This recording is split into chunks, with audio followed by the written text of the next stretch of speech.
You are here because you love college football. That's why I'm here. Can't wait to dig in. Appreciate you all being here on a Thursday night at the Voice of College Football. This is part of our new summer schedule.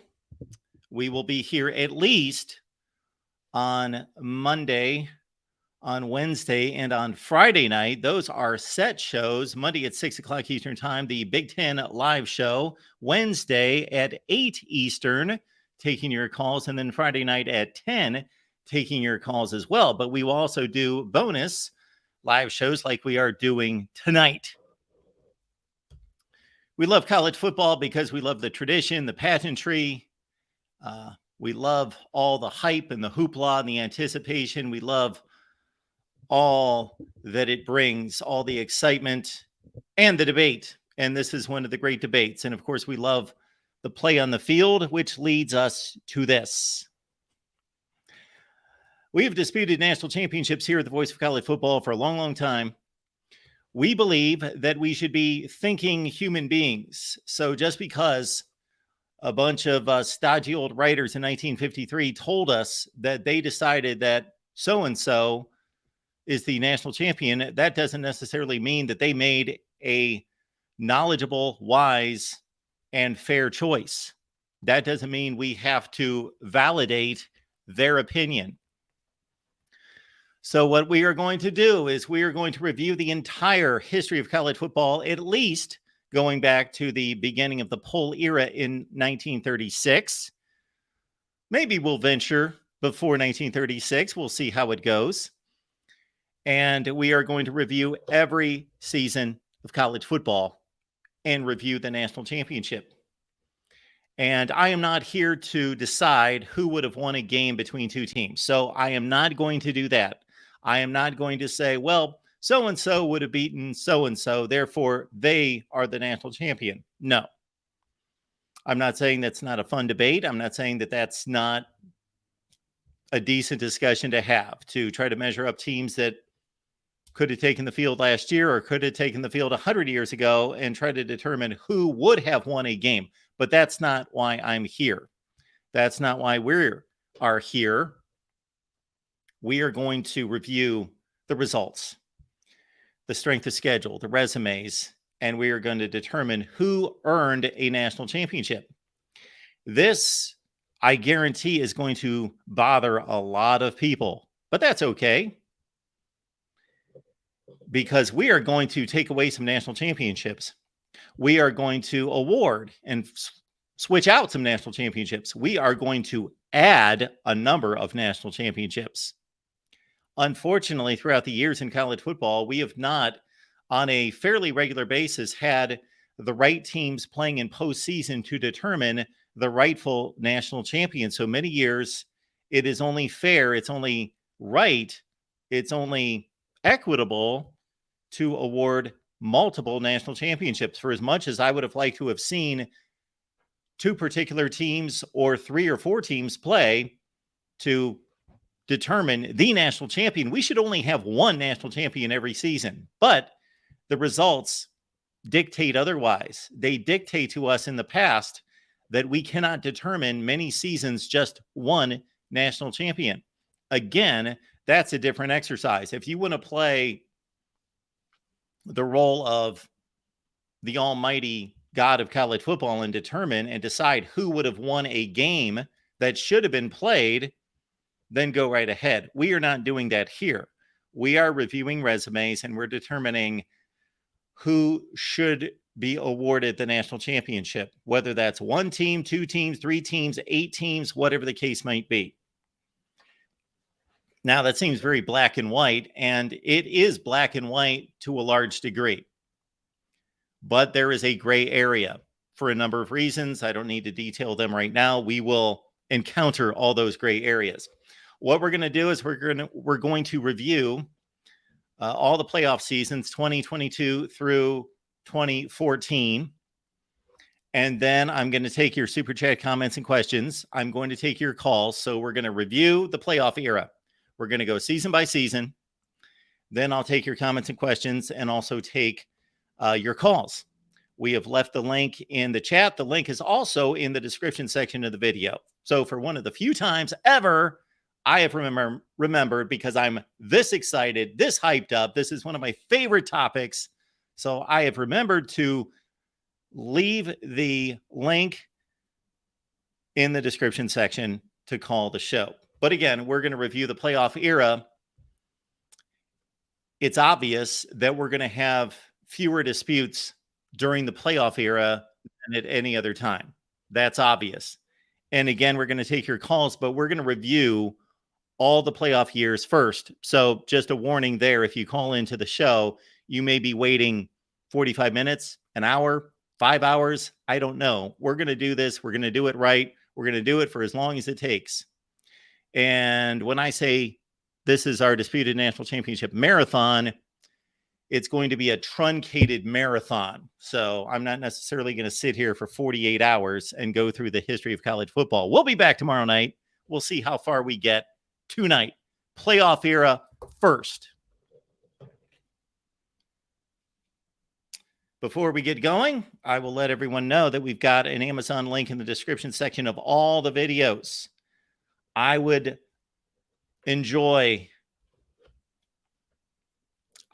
love to be doing this at this time next year, a year from now, 2 years from now, 10 years from now. I would love to be an old man and talking college football on here. So please contribute to the channel. You can do that in a number of ways. And obviously one way that doesn't cost you a penny is to hit the like button. A second way that doesn't cost you a penny is to use the Amazon link that we provide in the description section of all the videos. Put it somewhere where you will not forget it and use it when you shop on Amazon. All right, we will start with the national championship season of 2022. Seems cut and dry, of course, and it basically is. We don't have to spend a ton of time on this. Hope you can see those rankings. So that is the College Football Playoff Selection Committee's rankings at the conclusion of the conference championship games. Georgia, of course, marched on to a national championship on the field. That's pretty obvious. The only issue here could possibly be the entry of TCU and Ohio State into the college football playoff. TCU and Ohio State were not conference champions. TCU lost the conference championship game to Kansas State for their one regular season loss, and Ohio State, of course, lost to Michigan. So does Alabama have a claim? Does Tennessee have a claim? They played extremely strong schedules, but I believe that the committee got it right. I believe that these are the teams that earned a playoff spot. Georgia and Michigan clearly, TCU and Ohio State because they had the next best records in college football. Again, if we're looking at the teams that were the best, we can certainly make an argument that at least Alabama and Tennessee were better than TCU, maybe some other teams, but I think it's reasonable to say that Alabama and TCU were better football teams than TCU. However, TCU earned the spot. Georgia, of course, marched on to the national championship, and it's one of the most clear-cut situations we've ever seen in the history of college football. Georgia confirmed as the national champion of 2022. All right, let's go back to 2021. And of course, this was the first national championship for Georgia going back to 1980. And the Bulldogs defeated Michigan and Alabama to win its first of two national championships. The college football playoff seedings looked like this. Alabama, of course, defeated Georgia in the in the SEC championship game by, what was it? 41-24, correct? 17-point win for Bama in the SEC championship game to earn that number one position. Or did Michigan earn the number one position? Well, the committee went with Alabama. No issue with that. Michigan earned their spot with a Big Ten championship. And of course, we had Cincinnati in what proved to be just ironic in scheduling a game at Notre Dame back in 2013 or 2014. It actually turned out to be the game that determined who would play in the college football playoff. So Cincinnati, it could be argued. It definitely could be argued that somebody else should have been in the playoff, that there were better teams than Cincinnati. Ohio State might have been better than Cincinnati. Baylor might have been better than Cincinnati. Shoot, Oklahoma State lost the Big 12 championship and came within that close of finishing 12-1 and most likely earning a playoff spot. I believe that there were a few teams better than Cincinnati. However, again, not about who is better necessarily, but Cincinnati, despite a weak American Conference schedule and a lot of close calls against some pretty marginal teams, earned the championship in the American Conference, earned the spot, defeated Notre Dame head-to-head on the road by 2 scores in a pretty close game, but they widened the gap in the last 2 or 3 minutes. So then, of course, Bama and Georgia played a pretty epic national championship game. Bama led with about 4 or 5 minutes left. Georgia won the national championship with a great drive at the end of the game. And, of course, the pick 6 and defeated Alabama. So Georgia confirmed national championship. And I don't even have an issue with any of the selections of the playoff teams in that particular season. Although, again, I believe that the Big 12 champion Baylor Bears, Ohio State, those 2 teams in particular were better teams than Cincinnati, but certainly losing multiple games, they've got no argument whatsoever. So Georgia, the national champion, confirmed 2021. All right, we will go back to 2020, which may introduce a little bit of a debate for the first time. Not necessarily about the championship, because, of course, this is a dysfunctional season. The Big Ten and the Pac-12 did not start to play football until a little bit later in the season, didn't play as many games. Of course, the entire non-conference season was wrecked by COVID, and we know what happened to college football in 2020. However, when it was all said and done, the national champion Alabama played only 4 fewer games than they would have as national champion in any other year. The playoff selections were, as you see right there, 1 through 4. Ohio State only played 5 regular season games and a Big Ten championship win over Northwestern. And therefore, really the 3 teams that had an argument to get into the playoff, as you see right there, in my opinion, would be teams number 5, 6, and 8. Texas A&M out of the ACC, or out of the SEC. I believe Texas A&M is an SEC team. Yes. They defeated Florida.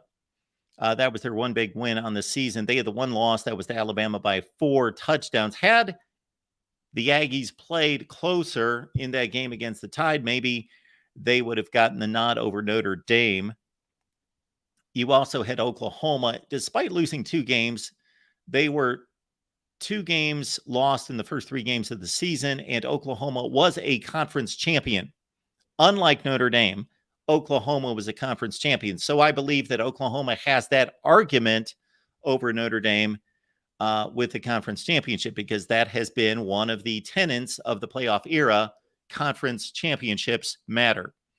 And then finally at number 8, ironic that Cincinnati was given the nod 1 season later, but in this particular season, they were undefeated at 9-0 and acquitted themselves extremely well against a really good Georgia team in the Peach Bowl. And actually, Cincinnati had a lead with about 20 or 25 seconds left in the game before Georgia kicked the game-winning field goal to go up 22-21, safety on the last play of the game. So the argument can be waged, I believe, by Texas A&M, Oklahoma, and Cincinnati. However, Notre Dame did lose a game in the ACC championship game, and I believe, yes, they became the first team to lose a conference championship game. Isn't this ironic? Notre Dame, who does not belong to a conference, refuses to join a conference, should be forced to join a conference. It's not their fault. They can do whatever they want. They're being allowed to. Is the first team to lose a conference championship game and go to the playoff.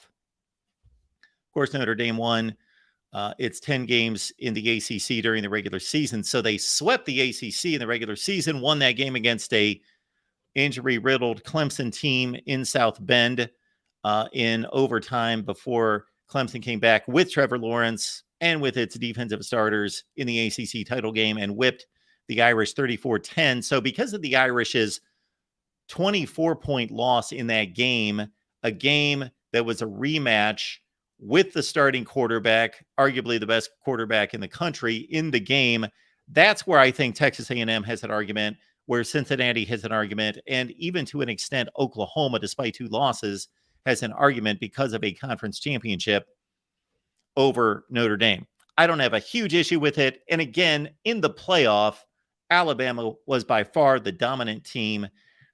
They routed Notre Dame. They routed Ohio State. They were clearly the best team in the country and won the national championship.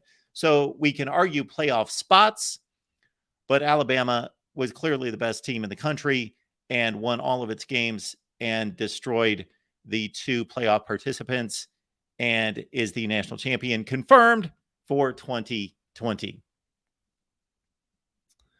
We move back to 2019.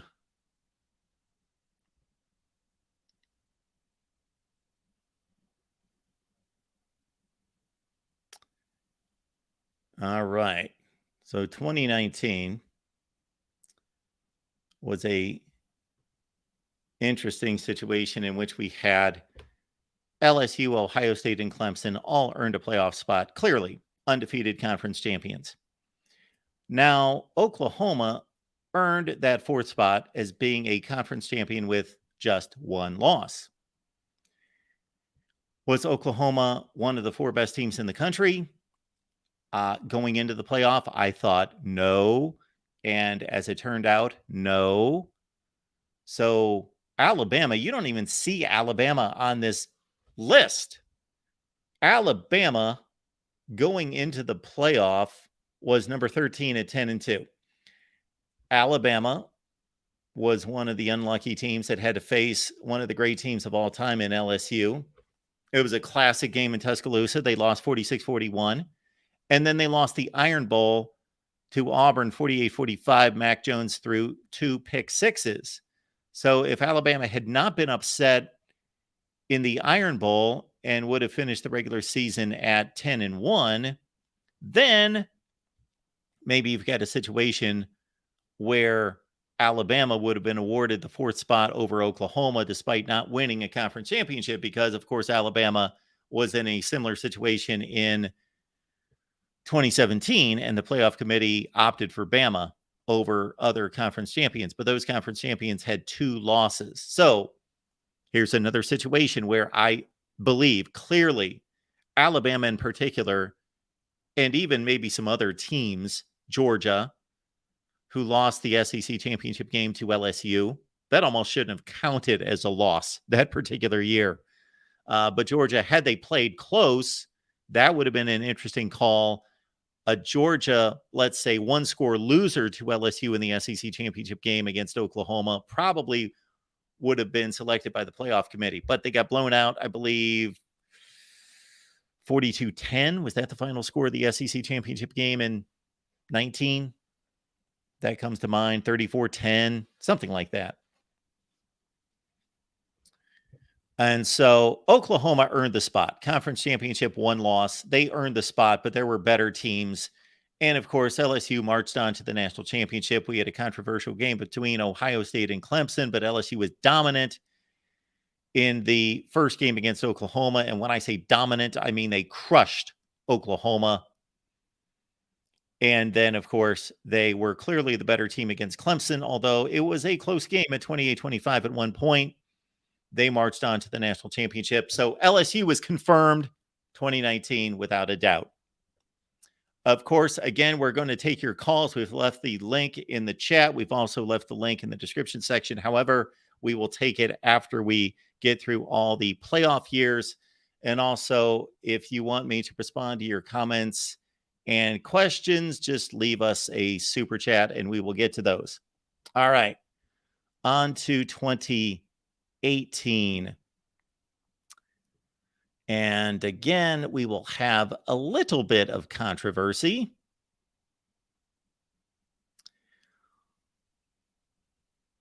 What I see in 2018 is clearly another issue with Notre Dame not belonging to a conference, wrecking college football. Not Notre Dame's fault, college football's fault. Alabama and Clemson were the two best teams in college football. They marched on to the championship game. They were 13-0 going into the playoffs with a conference championship. Notre Dame did not have to play a conference championship game. They were 12-0. So here was the deal. While Notre Dame was sitting on the couch with 12 wins, Oklahoma at 11-1 had to try to avenge an earlier loss to Texas in the Big 12 championship game. And Ohio State was sitting at 11-1, and they were defeating Northwestern in the Big 10 championship game by 3 scores. And so the committee had to, guess they didn't have to, but of course they elected to hand one of the spots to Notre Dame. And therefore they had to choose between Oklahoma basically and Ohio State, even though we see Georgia there. So this is 2018. Alabama and Georgia played an epic SEC championship game. Georgia led, I believe, 28-14 in the fourth quarter, and Bama came back with Jalen Hurts at quarterback, replacing the injured Tua Tagovailoa. So the choice was made that Oklahoma in, Ohio State out, and Alabama and Clemson marched on to the national championship game. The Tigers pulled off a slight upset, and Clemson won the national championship game at 15-0. So we've got an issue with Oklahoma, Ohio State for a playoff spot, and also UCF. Let's not forget about UCF at number 8.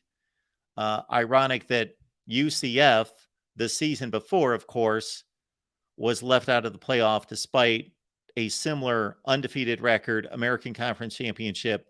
And then they went on to defeat, and we will get to it in just a second, the ironies of ironies as we go to 2017. But UCF only considered number 8 at that point, and so they were left out as well. So Ohio State's got an argument, UCF's got an argument for a playoff spot, but of course, Clemson was the national champion at 15-0, confirmed.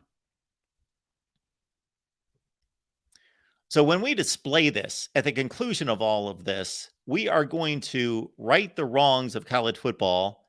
But during this playoff era, these teams all earned national championships on the field. So there is not going to be a situation where I say that team should not have been in the playoff and they won the national championship, so I'm going to strip their national championship. I am presenting, though, arguments for other teams to have been selected to the playoff. We are now in 2017. Clemson with Kelly Bryant at quarterback won the ACC. Oklahoma, the Big 12. Georgia was the SEC champion. So this is what happened in this particular season. You see Auburn there at 10-3. Auburn could have become the first 2-loss team to make the playoff. They had 2 losses going into the SEC championship game. Had they won, they would have been in the playoff. They were the number 2 team in the country with 2 losses.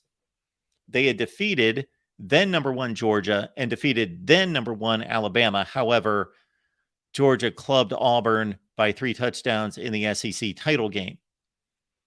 Really, the decision that had to be waged here was Alabama versus Ohio State. And even though they're down the rung, again, I think all the way down to number 12. Yep, there they are, UCF. So our situation is Alabama lost the Iron Bowl and did not go to the SEC championship game. Auburn did. It's funny that Alabama eventually marched on to the national championship with 1 loss, and Auburn was the division champion, and they eventually lost 4 games. But it was Bama that was selected despite not going to an SEC championship game. That happened, of course, in 2011.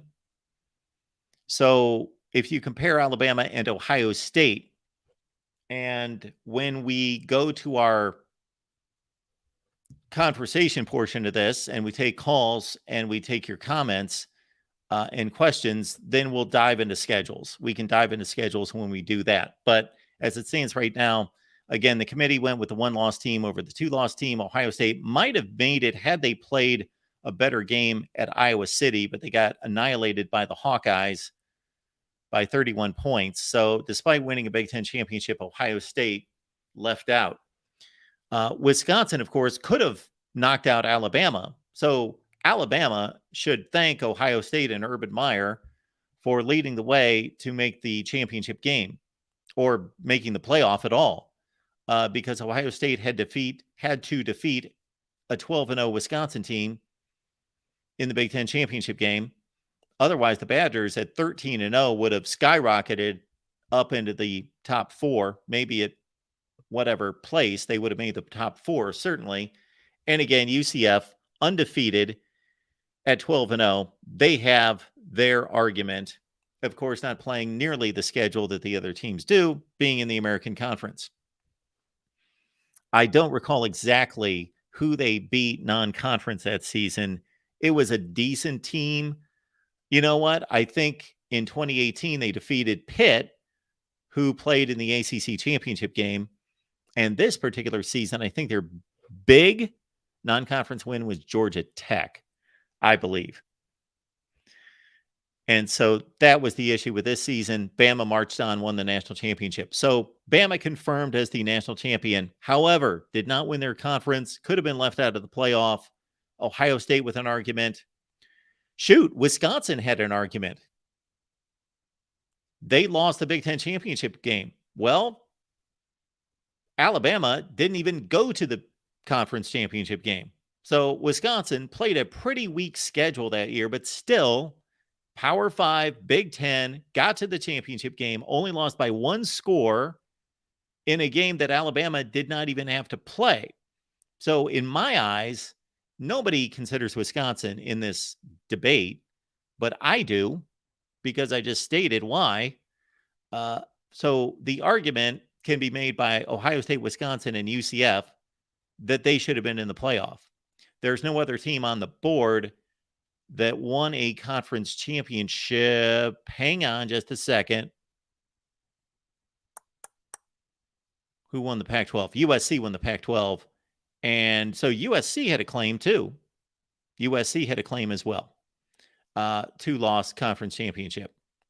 So Ohio State, Wisconsin, USC, and UCF all had claims to get into the playoff. Alabama won the playoff, of course. All right, let's take it back to 2016. So we have confirmed all the national championships. However, we do have teams that we will cite in our final results that have arguments to have been included in the playoff. All right, 2016. And some more controversy.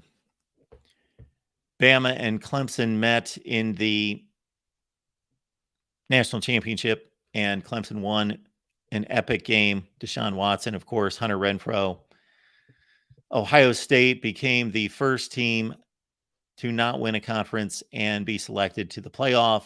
And the argument waged between Ohio State and Penn State. Penn State won the head-to-head against the Buckeyes on a blocked kick with about 4 minutes left, 27-24 in Happy Valley. But Ohio State had a better non-conference win. They defeated Oklahoma on the road by 3 scores. And Ohio State had a really good win on the road against UC Wisconsin, who played in the Big Ten championship game. Penn State did not have those kind of wins. They also had 2 losses to Ohio State's 1.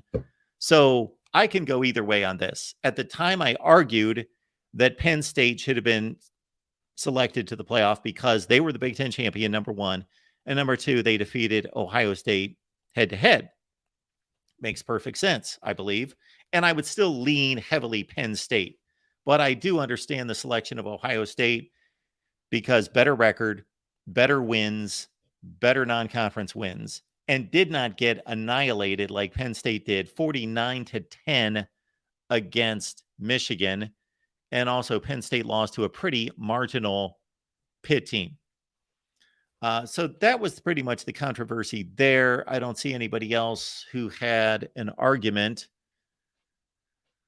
I guess the only team that would have had an argument in a different way would be many of your beloved Michigan Wolverines, who lost the spot on the field that concluded the game against Ohio State. Otherwise, Michigan would have advanced to the Big Ten championship game, but we have no idea what would have happened against Wisconsin. So that is 2016. And as a side note, probably the hottest team in college football down the stretch was USC. They won 8 in a row. Then they beat Penn State in the Rose Bowl. But there you go, 2016. And Washington, they earned it. They were the Pac-12 champion. Fine. They beat a weak Colorado team in the Pac-12 championship game. They beat Rutgers non-conference. They just played a bad, weak schedule. And they lost to USC at home by 2 scores. So Washington did not get embarrassed in the playoff. So a credit to them. They did not get embarrassed in the playoff. All right, 2016, Clemson confirmed national championship. Although, as a side note, Clemson really escaped a number of times that season. NC State should have beaten them.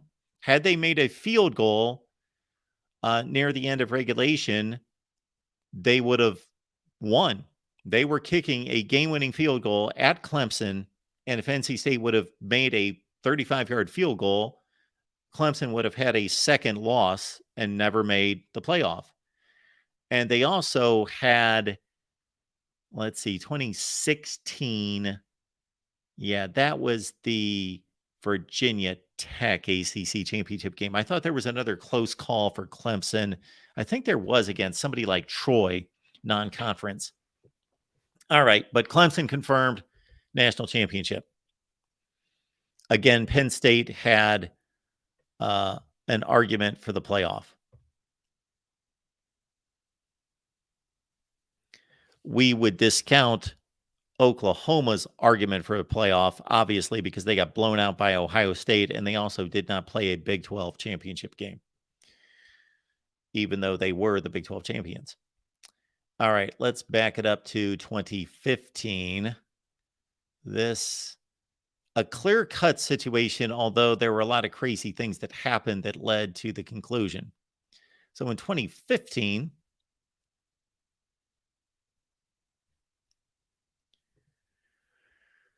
we had Clemson finish 13-0. They were the 1 seed. Bama, the 2 seed. They lost to Ole Miss. Michigan State, the luckiest team in the country. Kudos to Michigan State. Great job. You did win the Big Ten championship fair and square. You didn't do anything wrong. It's not like somebody blew a call or anything like that. It's just Michigan State was not one of the 4 best teams in the country. Oklahoma made it as the Big 12 champion. So Michigan State beat Iowa by about this much in the Big Ten championship game. There was a play at the goal line. Close game. A lot of people thought Stanford should have been in the playoff, or really not that they earned it because they did have 2 losses, but they lost a close game to Notre Dame. Or shoot, am I losing track here? Who won that game between Notre Dame and Stanford? Now I might be switching in my mind who won that game and may have made a playoff appearance between those 2. Somebody's going to have to look that up for me.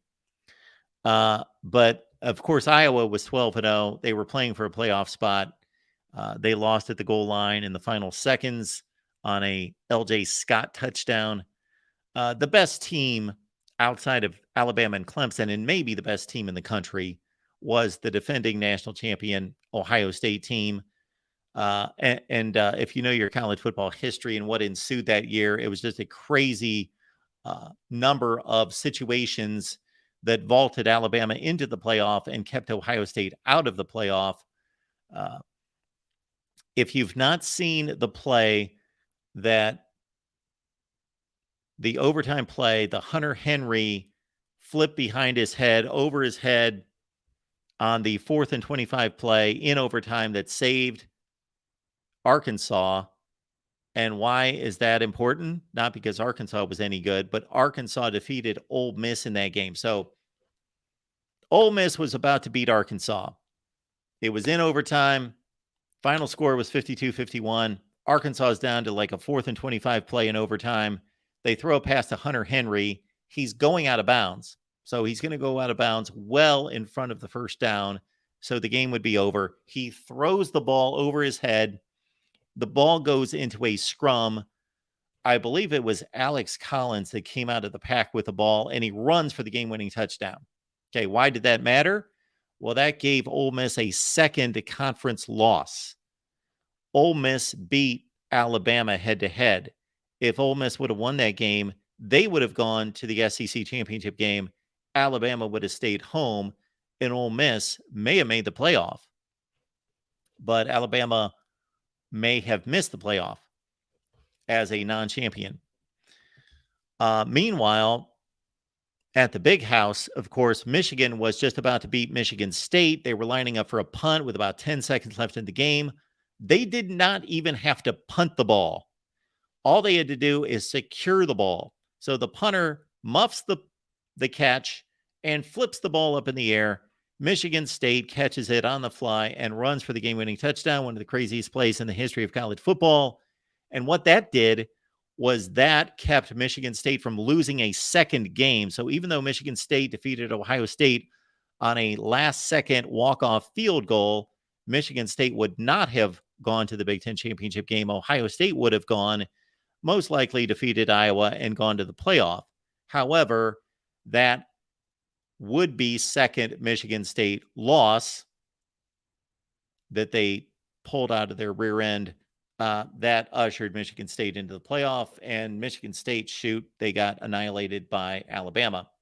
Ohio State, Bama would have been epic because of the game that ensued the year before. Great game, 42-35. And the two most talented teams in the country were Bama and Ohio State.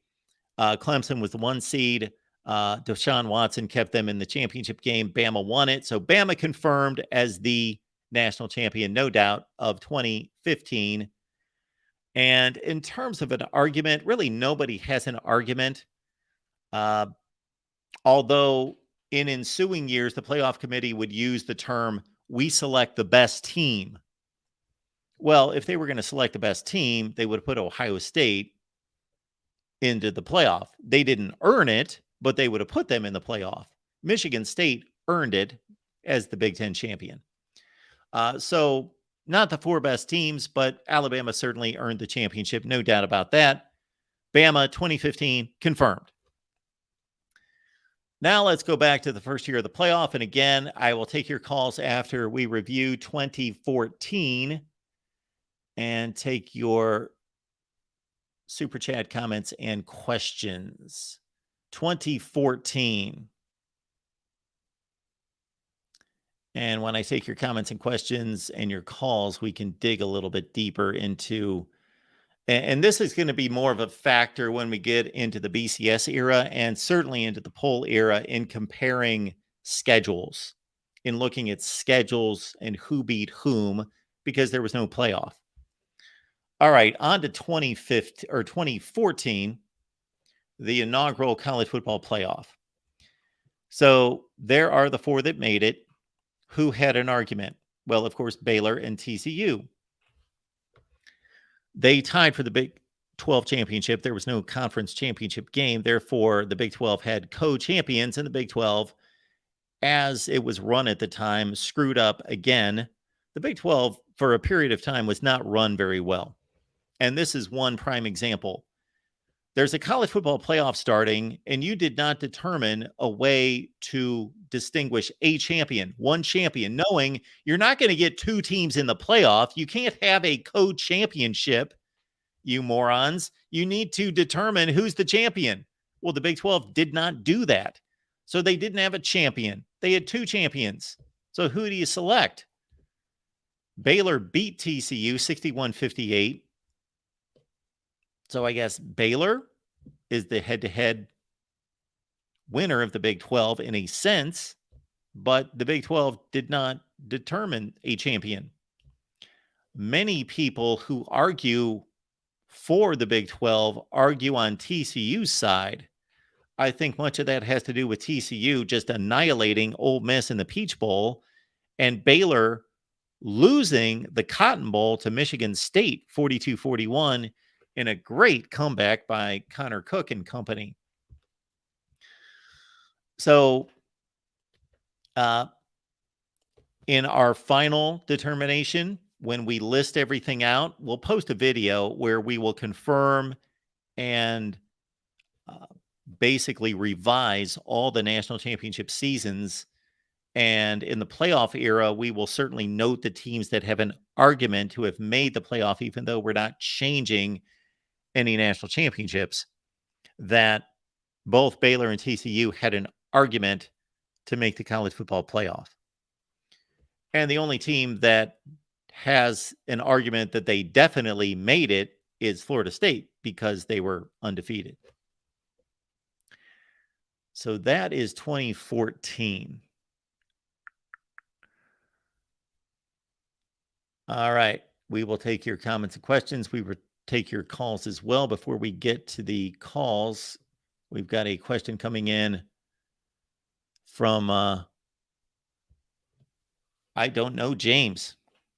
I graduated from a school in South Carolina. I feel like our coach is effing up, though I love him. Whoa, hey, what are we talking about here? Graduated from a school in South Carolina. I believe that's South Carolina. I feel like our coach is effing up. Well, I can't imagine that Shane Beamer at this point is being considered to have that type of evaluation. He's doing a fine job, though I love him. Is Dabo Swinney effing up? Dabo Swinney, one of the best coaches in the country? I think not. Have they had two lower than expectation seasons, 2 seasons not meeting their standard? Yes. Every program has those kind of seasons. Is it a big season for Clemson? Yes. It's a big season for Clemson. But thank you so much for the super chat contribution there. To the phone lines. Welcome into the Voice of College Football. Hunter, what's going on tonight? Hello, Hunter. Going once, going twice. All right, let's move it on. We got James on the line. James, what's going on tonight? Hey, how's it going? I'm good. What's up with you? I'm just watching the NBA draft right now. But I had a question. How can we possibly compete with the NBA draft? My goodness. Wow. I haven't watched one of those since about 1992. Yes, sir. So my question for you today is, do you think a national championship in year 2 under Brian Kelly is an unrealistic expectation? I think it's an unreal expectation. I don't think it's out of someone's mind to think that there's a possibility that LSU can win the national championship. Do you understand what I'm saying? Yeah, it should not be expected, but can LSU win a national championship this year? Yes. Yeah, I definitely think they can. Listen, I'm picking LSU to make the college football playoff, but I'm not predicting them to win the national championship, but I do think we will get into the playoff this year. Do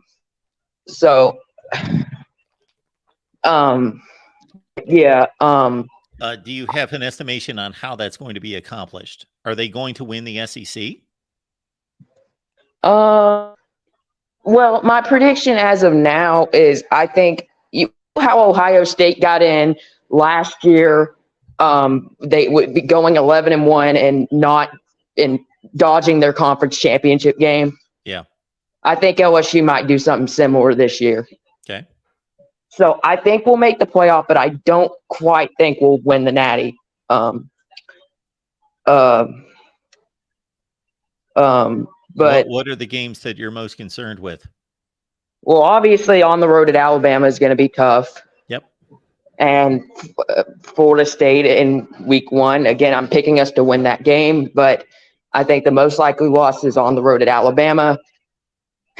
And I see Alabama going around 11-1 and getting to the SEC title, but I have Georgia beating Alabama in the SEC title, and I have LSU getting into the playoff. So Who is LSU's other Eastern Division opponent besides It's Florida? Missouri. It's Missouri. Okay. But yeah, I'm very high. I have very high expectations for this LSU team this year. Again, I don't have an expectation for them to win the national championship. That is a little high, but my expectation for this year is playoff. Last year we, won 10 games. I think we should make the jump to playoff this year. I think Brian Kelly's put a really good team together. We have a returning starting quarterback. Similar to back in 2019, we had a transfer quarterback coming back in year 2. We have a ton of returning offensive production. I'm not saying this team's going to be anywhere close to 2019, but I'm getting similar feelings. And I think it's going to be a really good season for LSU this year. So, James, I got to say that history's on your side in this way. If you look at a lot of great coaches around college football that took over new programs, their second season was typically their jumping off season.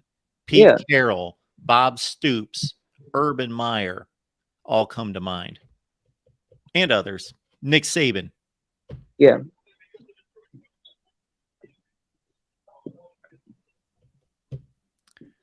All right, James. Anything else? I don't think so, but yeah. All right. Well, have a good night. Appreciate you calling. Yes, sir. LSU to the playoff.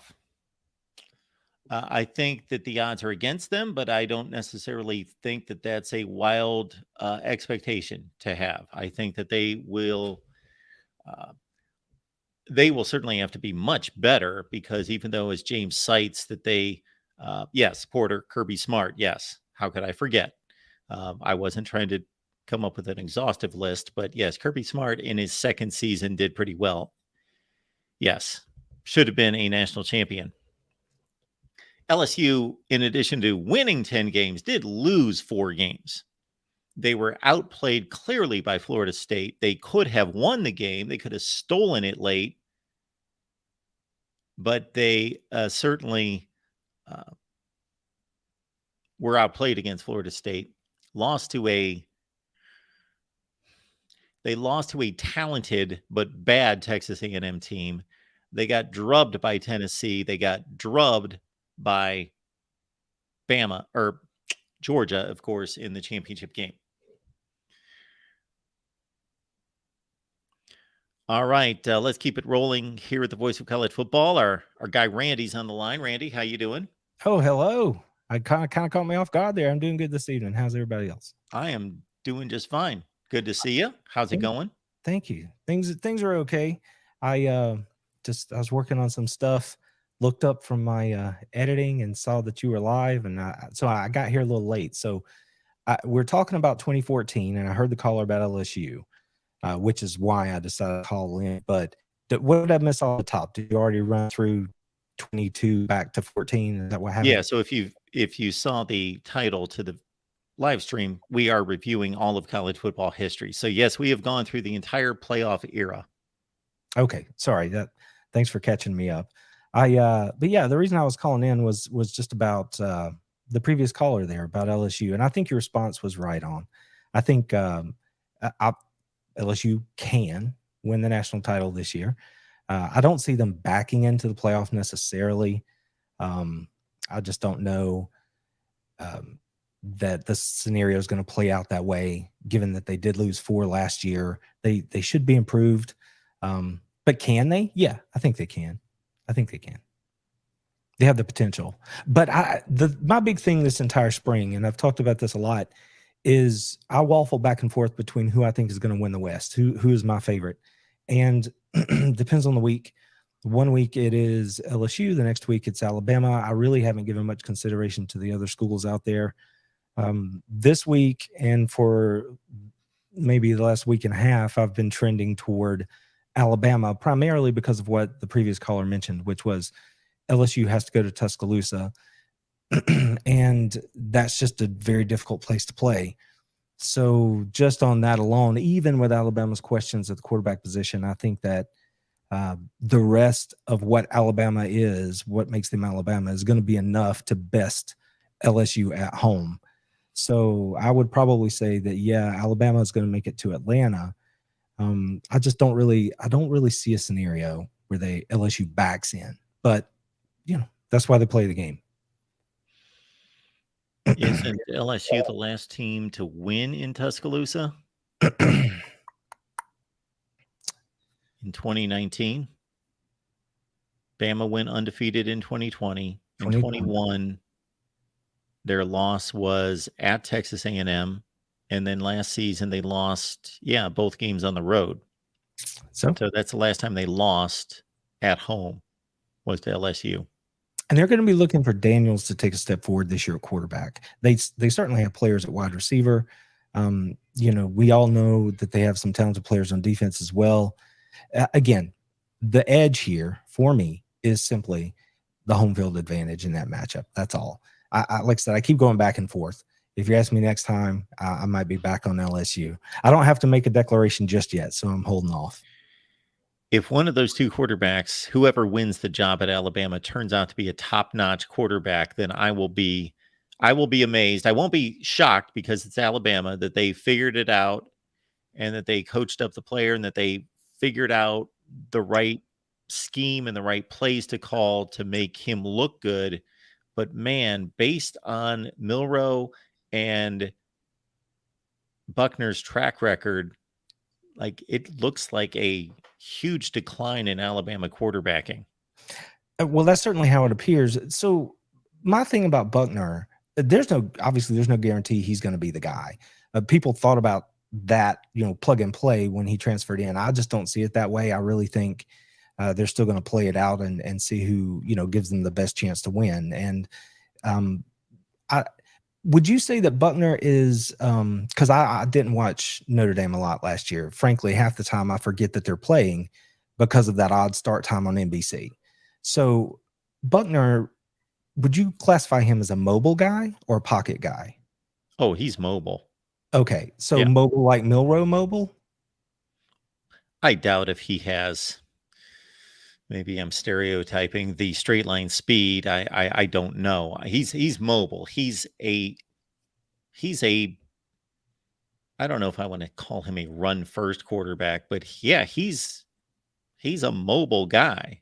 Yeah, okay. He runs and eludes, and yeah, he's a threat to the defense running the ball. Okay, so if that's the case, then the reason I ask is I could absolutely see, given what we saw, and I know it's the spring game, but given that that's the only chance we've had to see those quarterbacks throw the ball down the field, neither of the guys that were playing for Alabama that day showed that they were very accurate. So let's just take that for what it is. That's what we saw. If that is the reality, and the lack of truly explosive multiple threats at wide receiver, that at least as far as we know, we haven't seen them in Alabama going into this year. If that's what Nick's working with, it wouldn't surprise me at all if they turned back to, running the ball a little bit more. That with that offensive line, they definitely want to be, heavy-handed and aggressive and move people. And they're going to work. I could totally see that they would rework the offense to where they get more quarterback run involved, a little read option, stuff like that, short passes on the RPOs and that kind of thing. So it's not like they can't figure out a way to win. And if you take the rest of what Alabama is, which is, talented players on defense and just everything we know about them, again, that's how I get back to Alabama, winning that game against LSU. But all this is conjecture, but I didn't know that about Buckner. So I could totally see, though, that they would rework the offense that way. Work with what you have. Yeah, I don't think there's any question that they're going to rely more on the running game and be more conservative, but it's 2023. They're going to have to throw the ball and throw it downfield.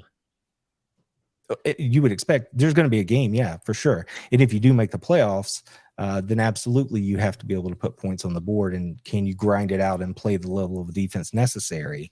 I think Alabama showed us last year that they weren't able to do that the way they have been. Now, can they rectify that for 23? Quite possibly. We'll have to wait and see, though.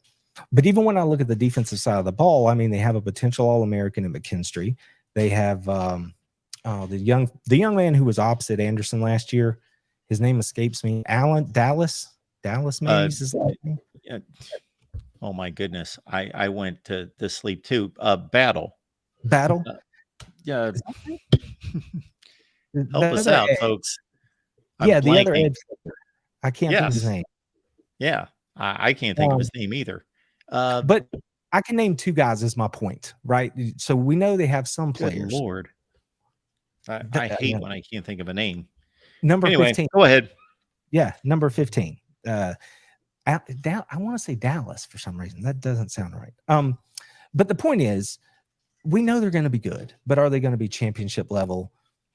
I don't know. But that just got my head to spinning. Like I said, I just jumped on here and heard him talking about LSU and had a second, so I figured I'd call in and just sort of stir the pot a little bit. I'm not trying to derail the show. I don't know. I don't know about reclassifications. I'll just have to listen in and see what you guys come up with as far as that's concerned. Appreciate the call, Randy. Yeah, y'all have a good evening. Yeah, you too. Bye-bye. Before we get to our next call, yes, LBC Robbie, and it is driving me crazy. The number 15, the other edge rusher for Bama. He's been a really good player for 2 years. Some of us have 2 televisions, Mark. NBA draft is on the small screen. You're on the 85-inch, which makes me feel better about downsizing the shot here. You are on the 85-inch if it makes you feel better. Yes, taking precedence over the NBA draft. I got to remember that at times that I had 2 of my friends in the last month when I was over at their house throw me up on like an 80-inch screen just to see what it would look like, because we want the resolution to be good. We want it to be clear and to be within range of all the big shots out there. So we are working on that. And of course, all of our camera equipment is not being utilized here for the last year, but it will again one day. All right. And before we get to this call, wanted to honor the super chat. Our guy, Jason Moose, most kind of like football playoff are the 4 most deserving, not the best. I would agree with that. And that's the best way to approach it. All right. Let's go to Gary on the line. Gary, how's it going? Hey, Mark. How you doing? Yeah, this is my first time calling, but I've watched your show for a long time. Can you hear me? Thanks for calling. Yeah. Okay, Can you hear great. me? Yeah, yep. The reason why I called in this time is because I've been looking forward to this ever since you first started talking about doing this show.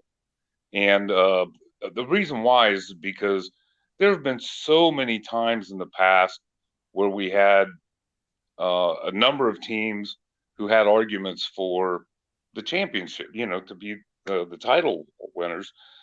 But back in the days when we relied on the AP poll and the coaches poll and the football writers poll and all those, they were always split up. I mean, there was always a bunch of them. Now in the modern era, meaning since the BCS started, I really only see one that there's a real argument. I mean, don't get me wrong. You're right when you were going through these playoff teams and which ones may have had an argument to make it into the playoff, maybe. But it's not ironclad. Whereas prior to that, prior to the BCS era, there were a number of teams who had very real arguments that they should have been named champions by those polls. But since the BCS began, the only one I can think of is 2003 USC. I'm a Buckeye fan, okay? 3 degrees from Ohio State and helped teach there in the math tower. So I'm a diehard Buckeye. But there were a number of years where the Buckeyes were close, but by all rights didn't make it. I don't think they should have went ahead of Penn State that year, like you said. But in 2003, USC not being included in that BCS game was robbery.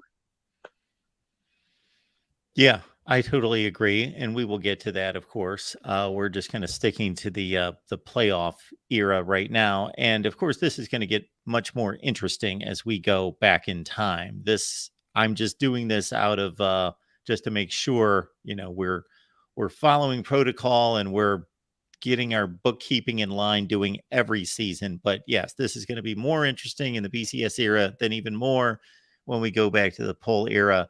Yes, in 2003, Oklahoma losing a Big 12 championship game by 4 touchdowns just astonishes me in how they were selected in 03. Yeah, I was shocked. I really was. And I know that we're talking about the playoff era, currently right now. But the only reason I brought that up is because I couldn't get it out of my head. And the in the playoff era, I really believe, for the most part, they've got it right, except for the part where they're including teams that didn't even win their division. If it's a true playoff, don't you think that the conference championship games should count as part of that playoff? Well, originally, that was the playoff committee's argument against TCU and Baylor, is that they did not play in a conference championship game, and that extra data point was crucial. Right. The committee selects whatever argument fits what they want to do that particular season. Right. Yes, I think conference championships should be meaningful. If actually, the purist in me believes that they should be everything. Yeah, I do too. Because how can you be a national champion if you weren't even a champion of your own division or your own conference? I mean, if you look at it, if you look at the playoff from the perspective of conference championship games being the first game of that playoff, the whole thing, I mean, it makes it much clearer. And I think that the committee is really messed up by not, like you've talked before about, they don't put ironclad steps. You must do this, and then this, and then this, as qualifiers. They don't do that. They leave it entirely subjective for their invitational. And I think that where they really missed the boat was not doing that particular thing, saying, number one, the conference playoff games are the first consideration. That's your play-in game to get into the playoffs. I unveiled a system a couple of years ago and did a live stream and unveiled the way I would do it. And I would go by, and this was for a 16-team playoff, so I would reserve the conference championships for those teams to get the top seeds. And then after that, I would simply go by record. Again, the best way to approach that is to get out in front of the scheduling and to make the scheduling more equitable, and not have certain schools running around scheduling the biggest 3 or 4 patsies that they can find, and then other teams scheduling 2 legitimate games, like Florida State did this year, let's say, with LSU and Florida. And so some teams take that approach and other teams don't. And it results in Baylor not playing a ranked team non-conference for 26 years. So you got to regulate the schedule. So that would actually be my first step, would be to regulate the schedule, and then follow a system of wins and losses, and then head-to-head tiebreakers. And then if you really needed to go to a tiebreaker system from there, then you go to what's called a strength of record, and which combines the strength of the schedule versus your dominance against that schedule. Yeah. And I can see the old BCS computer system as an equitable way to determine those strengths of records and that kind of stuff. Number one, so it's not just the eye test nonsense that you hear. And number two, because those games are against, they're out of context with all the other teams that are, in football, because they don't all play each other. So the eye test thing, to me, that doesn't hold water.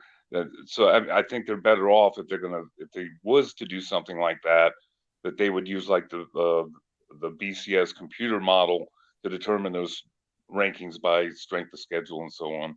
And the second interesting part of that you were saying, with that 16 uh, team field, uh, do you think that they would ever really consider these smaller conference champions in that? I mean, it seems like they're always kind of marginalized anyway, like UCF was. Do you think that if they had an expanded playoff up to 16, that they would honestly say, okay, they're conference champs, they're in? It's Division I football. See, I personally love that idea, and I've mapped out a system that goes that route as well. But now that we've already gone to 12 teams and only one of them is a group of 5 team, there's no way that they're going to peel that back Right. and reduce the number of Power 5 teams so that they can let in all those champions. But if you think about it, let's say with 10 conferences and 16 teams in a playoff, we ushered in all the conference champions into a playoff. I don't care what their record is. MAC champion loses all of its non-conference games, whatever. You won a conference, you're in, all the 10 conference champions. And then the other 6 are wild card selections that are mostly going to come from the SEC and the Big Ten and the other Power 5 conferences. What that does is it's almost a NCAA tournament model in a sense, where that the 5 Power 5 champions are 5 of the best teams in the country. And then the 6 wild cards are going to be the 6 other best teams in the country. So you basically know that the 11 best teams in the country are going to be in your field. And then you're going to drop quite a bit. And you're going to have the 35th best team in the country. And you're going to have the 70th best team in the country because they won the MAC. But it would make it fun. I think it would make it fun. Would there be blowouts all over the place? Yes. But it would include everyone, and it would be a true honor system and a true merit system in going to the playoffs and going to the championship game. And it would limit, not eliminate, the subjective nature of a selection committee, unless we put into play what you're saying about having a computer. My biggest issue with the BCS was not the actual BCS formula. It was that there was only 2 teams selected. Right. That was my biggest issue. That was mine too. And the other thing about this is, and you touched on it, but by conferences, we don't have a commissioner of football, and the NCAA doesn't seem interested enough to try and set down guidelines. But with the different conferences playing, completely different types of schedules. For example, in the SEC, I mean, they obviously make a point of their top teams not having to play each other more than once every 8 years or whatever it is. Georgia and Alabama not playing for however long. I mean, they do it all the time. And then they have Chicken Crap Saturday, the week before rivalry week every year. They only play 4 road games, against conference opponents. And very seldom does one of them play another road game in their non-conference. So they just about play, on 8 home games and 4 road games every year. And it makes it so much. I mean, it's smart if you're trying to get the most wins for all of your teams, but at the same time, it's not equitable with what the other conferences are doing. So it's impossible, since teams don't play each other, to try to come up with a accurate pecking order of this team's better than this, than this, than this. How can you tell? I mean, you really can't. They need to come up with a way that all the conferences schedule the same way, to where it makes more sense. either that or else, if we go to the two super conferences, with 20 or 24 or however many teams in each conference, you don't play any non-conference games. The playoff field would be a completely different field of Division I, to where it's just those two super conferences with two 10 or 12 team divisions to it, and play only within your conference, and the two conference champions play at the end of the year. Yeah, basically a NFC, AFC type format. Right. Maybe that's where we're headed. I think that's where we're going to end up at, yes. Well, hey, Mark, I don't want to take up any more of your time. I know you're a busy man. You have plenty of callers, but I really appreciate you taking my call. It was great talking to you. Absolutely, Gary. I appreciate you calling. Call back anytime. It's great to hear from a long-time listener. Thank you. You have a Thanks, great Gary. day. Have a good night. We will keep it rolling here at the Voice of College Football. And again, let's take calls just on the playoff era. I want to keep this structured. So I've reviewed all the playoff seasons, and now let's take some calls on the playoff era 2014 through 22. Let's check in with Hunter again. Hunter, are you there? Hello, Hunter. Okay. We will check back with Hunter. Let's take our next call here at the Voice of College Football. We've got Andrew on the line. Hey, Mark. How are you? I'm good. What's going on tonight? Pretty good. Happy to talk to you again. I love the topic, although I think that pretty much every year since the playoff was instituted, I haven't really had anything to complain about in terms of the four teams that got in. I don't really think beyond, was it Ohio State? Who got left out in favor of Oklahoma? I think in, what was it, 2018 or 2019? Was it Ohio State? So, yeah, 2018, the committee basically had a decision between Ohio State and Oklahoma. They both went 12-1 and won their conference championships. Yeah, that is the only real controversy that I see. And you already pointed out that Notre Dame not being in the conference really screws up that whole comparison at the end of the year when you can stay at home during championship week and rest on the laurels of an undefeated 12-game regular season. But other than that, I mean, I think the playoff committee has gotten it pretty much correct every year. I mean, do you think there's a glaring debate that needs to be had about any one particular group of four? No, not really. Again, what's funny about this situation, and I just pulled up the standings for 2018, is that, and this is the first year that it hit me. I'm sitting on my couch. I'm watching Texas and Oklahoma. I'm getting ready to watch Ohio State and Northwestern. And I'm thinking, yeah, this is going to be a decision the committee's going to have to make. Oklahoma's about to beat Texas, and Ohio State should beat Northwestern. They're both going to be 12-1. They both won a conference championship. I think clearly Ohio State had better wins, but Ohio State had that ugly, ugly loss against Purdue. And Oklahoma was afforded the opportunity to avenge its loss, which Ohio State was not able to do. They didn't have that opportunity. And I'm sitting there, and that's the first time, because in the past I thought Notre Dame plays this tough schedule. They do schedule tough. Now, since they signed that ACC contract, their schedule has gone downhill. But before that, they scheduled extremely tough. But then I'm sitting there thinking, Notre Dame can sit on its couch today, and they're in the clubhouse, and Ohio State and Oklahoma have to play a 13th game. So this is not fair. And then what was ironic to me, Andrew, was only 2 years later,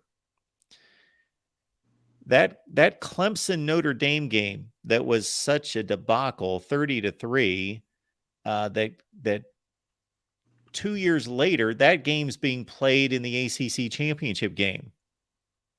Only 2 years later, in 2020, and they could have been playing in the ACC championship game in 2018, and we would have had Ohio State and Oklahoma both in the playoff. Right.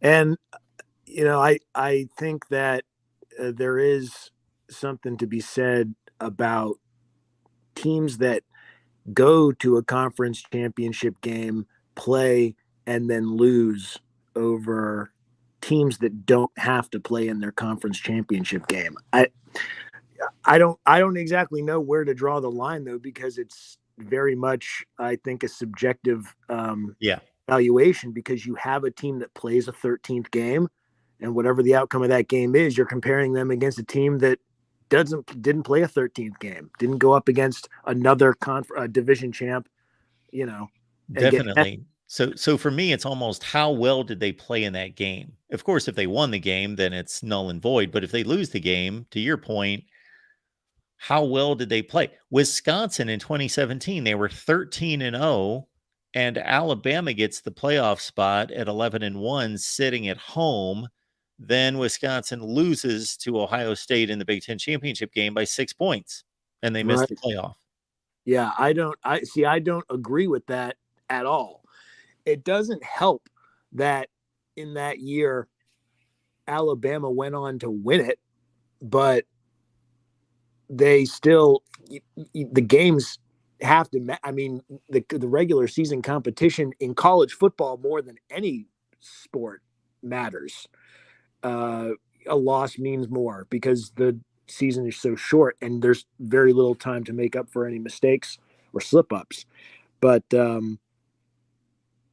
on a scale of 1 to 10, how ridiculous do you think the arguments being made by Alabama last year were for them to get in at the number 4 spot, and Saban's campaigning and everything? I mean, I don't know if I ever heard your take on that situation, but I laughed it off, because yes, Alabama was a very good team, and I don't doubt that they even had the ability to win a playoff game or even the national championship. But they lost 2 games in the regular season. I don't care if they were on the road, and I don't care if they were last second, because you could say that, close losses could have been wins. Okay, well then your close wins could have been losses as well. All we have are the results of the games.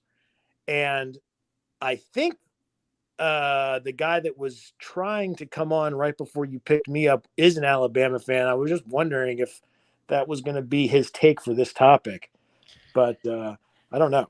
Yeah, I did have a lot to say about that, because I have no issue with Nick Saban defending his team and believing that they're one of the 4 best teams in the country. But to your point, the results have to happen. They have to be honored. And if we're going to put in place a committee that just haphazardly says, we don't care what the criteria is, we don't care what the results are, we're just going to select who we think are the 4 best teams. I could go through every season, and I brought up the 2019 season. Ohio State, Clemson, LSU are in the clubhouse. They're good. They're undefeated. They're obvious. But then the 4th spot, Oklahoma earned it. 1 loss, conference champion. Did I think they were the 4th best team? No, I sat right here, different location, but sat here in front of everyone when asked, when the announcement was going to be made, or the night of the championship games, who were the 4 best teams in the country. And I said, well, Oklahoma earned that 4th spot, but they're not one of the 4 best teams in the country. Alabama only lost to LSU by 5. They lost on a couple pick sixes in the Iron Bowl. And of course, then Oklahoma gets just completely annihilated by LSU. Bama was one of the 4 best teams, but they didn't earn it. There's no stretch in saying that Ohio State was one of the best teams in 2015, and they were 11-1. So actually their record looks like a playoff record, but unfortunately for them, they lost the wrong game, and they lost to Michigan State. They couldn't get to the Big Ten championship game, so they didn't earn it. But were they one of the 4 best teams? Probably. This is what concerns me going forward, even into the 12-team playoff era, because the committee's explanation as to what teams they were looking for to put in and saying best ever since the inception is really a load of nonsense, because best is not a measurable No statistic. It is the stupidest thing for them to say best, like they are God, like they can say, we know who the best is. The funny thing is there are actual, with every single stat imaginable now being measured on a week-to-week basis, there actually are some pretty analytical ways to deter, like you mentioned it a little while ago with, strength of record versus, plus dominance, in addition to wins and losses, and then like take 15 other variables, and you've got basically just a recreation of the BCS computer, but you've got people that are extremely biased, especially to the most recent events, and will drop teams in and out of, will jockey places around based on championship games. Whereas, earlier in the season, maybe a loss, affects a team more than it does later in the season, or vice versa. It's all based on human subjectivity. And with a 12-team playoff, I don't know if anyone's like, if this has been a topic of discussion yet on your show, but with the group of five, now having an automatic bid in addition to the Power Five conferences, which we really need to have a serious discussion at some point in the future about redefining the Power Five. But let's move past that for a second.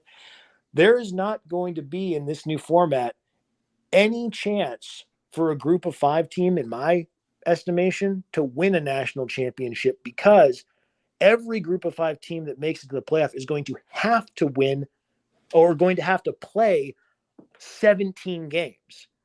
And the top rated Power Five conference championships are going to have to play 16 games at a max. And you're also going to have at large Power Five teams getting in there and only having to play a potential maximum of 16 games if they don't play in their conference championship game. Do you follow what I'm saying? Sure. Yeah. Because the only way a group of five team is making it into the playoff field is by playing 13 games and winning a conference championship. Then they're going to have to win the 12 team, the 8 team, the 4 team, and the finals for 17 total. You've got other teams that are going to get a first round bye, or you've got other teams in the Power Five that maybe are going to get in based on a strength of record alone and not even going to a conference championship. They're only going to have to play 16 games. So that's going to screw the group of five. And I don't have any problem at all with what was discussed in SEC. It wasn't media days.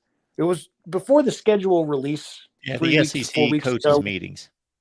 Coaches meetings, right, in Destin or whatever it was. Yeah. And they decided to stick with the 8-team schedule, 8-game SEC schedule. I don't have a problem with that. And even though the reason that they gave was they're not sure, how strength of record is going to be evaluated in the new playoff era, I think that was only the public facing excuse. And honestly, if you look at the media rights and see that the Big Ten is out earning the SEC, I'm not going to try to say the SEC has more passion or there's more money to be made in the Big Ten, but I think it's certainly comparable.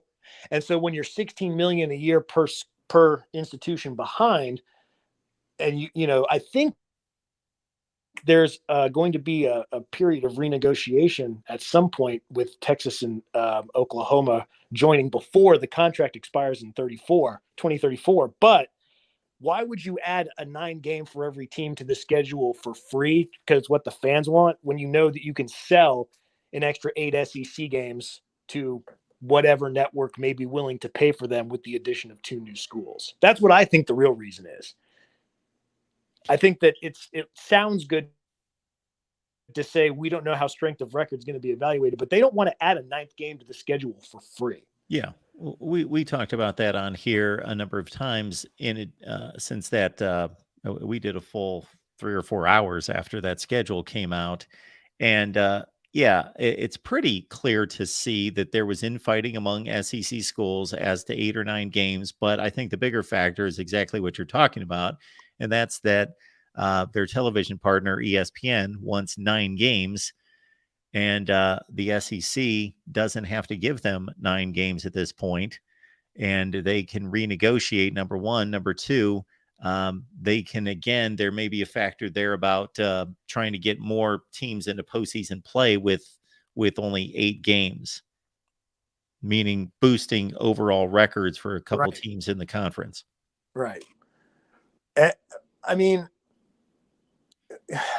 I'm not going to take up all your time, Mark, so I'll get off. I want to call back. I never get enough opportunities in my weeks or months to give you a call, so I'll try to get back on soon. But I just want to say, if I don't get a chance to talk to you, I want to put it out early, my playoff picks for next year. All right. I've got Georgia. I've got Michigan. I've got Oregon and Texas. I think those are going to be your 4 playoff teams. Interesting. I'm calling it now. Texas is going to go 13-0. No, sorry, 12-1. They are. I am certainly considering Texas. Yes. I think that they are the best team in their conference compared to the rest of the field in that particular conference. Andrew, thank you so much for the call. We appreciate it. Call back anytime. Thanks. Bye. All right, let's keep it going here at the Voice of College Football. Any conversation concerning our playoff review of 2014 through 22? We'll check in with Hunter again, see if he's there. Hunter? Hey, I'm here, Mark. How you doing? There you are. Hunter, how are you? I'm good. What's on your mind? Yeah, so what year was it that they had the big controversy about Ohio State getting in? Which year? It seems like it's about every year. 2014, I think, is the year that you're thinking of. Okay. I thought it was later. I was thinking 16 for some reason. Well, in 2014, Ohio State, in the playoff committee rankings prior to the championship games, they were behind Baylor and TCU, and they leapfrogged those two after they beat Wisconsin 59-0 that year. And then the controversy in 2016 was that Ohio State was the first non-conference champion to get a bid over Penn State, who won the Big Ten and beat them head-to-head. Yeah, okay. Now, the one that you have pulled up right now, Alabama, Clemson, Notre Dame, and Oklahoma, that was 2018. 2018. Actually, that year, I thought that Ohio State should have got in ahead of Oklahoma. Yeah, that was pretty much the argument for Ohio State was they had better wins. The argument for Oklahoma was they lost to a better team, Texas. Ohio State had that ugly Purdue loss, and Oklahoma got to avenge its loss in the Big 12 championship game. So I was not upset with that. I was upset as a fan, but I couldn't argue it. I think both teams should have been in, and Notre Dame should have had to play in a conference. Yeah, that's the only downfall of Notre Dame is they're not in the conference. I thought for sure that this year they would have moved into the ACC. I thought they would have been forced into that. Forced by who? That's the problem. Who's going to force them? Not force by an individual. But I felt like for the best interest of them making the playoff, that they would have been kind of by the forces of the way that college football is moving, with the conference championships being a very high importance, but then to be there, on a consistent basis, that provided that they win, they're given conference, that that would make their argument for getting in the playoff even much stronger on years where they actually deserve to be in the playoff. Well, they're going to have to play 4 playoff games going forward. They're not going to ever get a bye because they don't play in a conference. Do you think they ever will join a conference? Wow, that's a loaded statement. Ever. You know what? I think they will. I think they will one day. Let me rephrase I hope the it's very question. soon. Yeah, I was going to rephrase the question in, let's say, the next 5 years. No. I'm going to lean no. I'm going to say 70-30 no. Okay. I want to see Notre Dame be in the Big Ten. That's what I really want to see. Yeah, I mean, I thought that Notre Dame would have been a better choice to go into the Big Ten than, let's say, UCLA. But that's just me.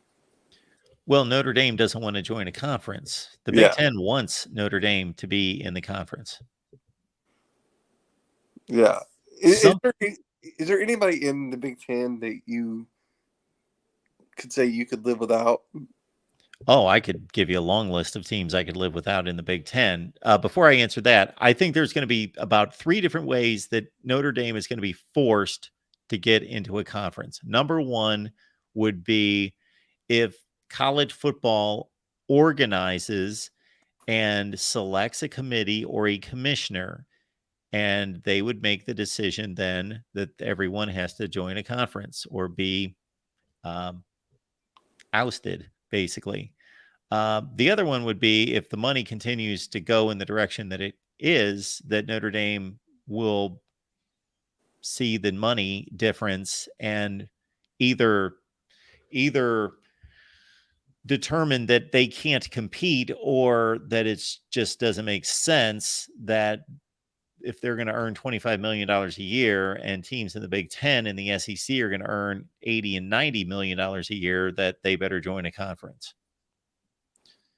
Those are the only 2 factors that I can see forcing them to join a conference. I don't think the playoff business and the chance of them winning a conference and getting a bye in the playoffs rather than having to play an extra game is going to be enough to force them to join a conference. I got you. I understand what you're saying. Yeah, Rutgers is adding nothing to the Big Ten. Nobody goes to the games. Nobody watches the games. Basically, they play all their games on the Big Ten network because nobody wants to show their games. They're the obvious choice. Right this second, Northwestern is a horrendous football product. And Maryland's finally getting its act together. Indiana is really weak. I like Doesn't Indiana provide. though. Well, I'm not pushing for teams to be ousted or for schools to be kicked to the street. I'm just letting you know that Indiana brings very little value to the Big Ten. And right this second, Northwestern brings, and I'm saying that because of the football product on the field and also the lack of popularity and the lack of attendance at the games. Yeah, Rutgers is one that I always scratch my head on why they were even in a Power Five conference. And we could have an argument, and I've heard the argument made in defending Jim Delaney, the Big Ten commissioner at the time's decision to add Rutgers because that had everything to do with New York City when nobody in New York City cares about Rutgers football. But Yeah, I think the Big Ten has to be smart enough to have known that, but I think they still believed that that would help them get into cable markets in that area. yeah. Yeah. So I know you're kind of on. You're kind of going chronologically here, weren't you? Yes. Would you mind if we switch to a little bit further down the list? Yes, I do. You can always call back. This is our format here. I'm going year by year by year by year. When I get to a stopping point, I'm going to take comments and questions in the chat, and I'm going to take phone calls. So this phone call series right now is about the playoff era. Okay. Yeah. If you want to call back, we're discarding our rule tonight. You can call as many times as you want. Okay. Well, yeah. Well, regarding this year, we're typically having on right now, I had no problem with it, other than the fact that I thought Ohio State should have been ahead of Oklahoma. You know, I thought they were the better team. Overall, I think if they play head to head, I think Ohio State would have won. Well, they certainly produce more NFL players by far. And no disrespect to Lincoln Riley, because I do think he's a good coach, but he was at Oklahoma, and how many times was he in the playoffs? 17, 18, 19, 3 times. And lost every single one. Yes. Yeah. I mean, that's the thing there. I just thought Ohio State was better. Their Wet Clemson, blanket is telling us 4 times. The other time was Bob Stoops. Wet blanket.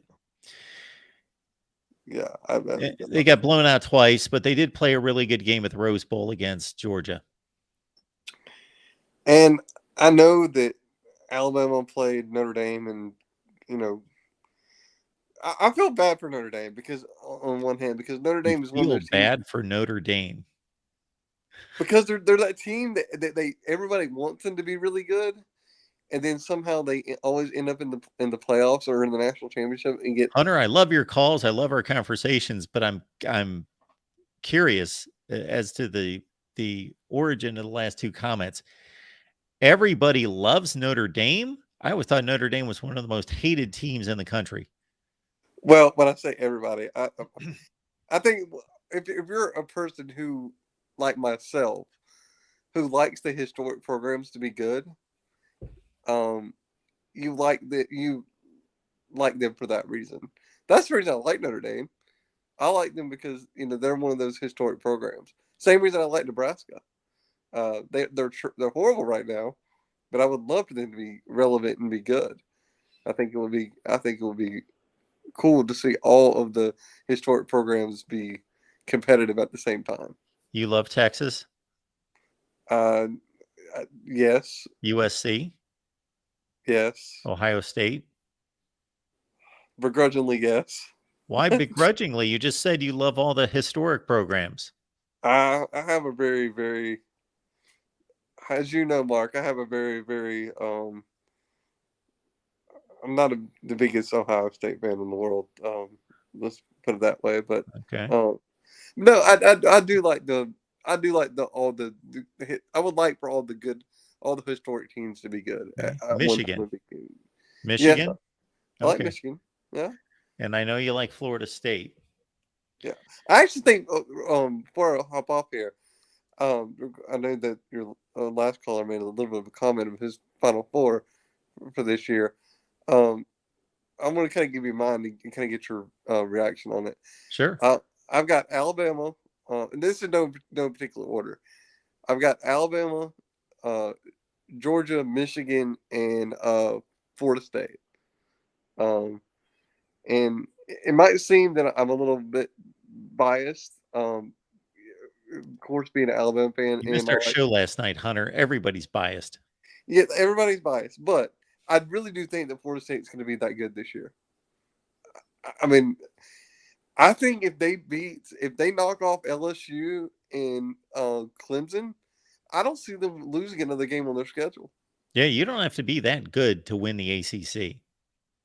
And who knows what Clemson's going to be this year? I'm sure they're going to be competitive. But well, there's nothing crazy about your playoff prediction. I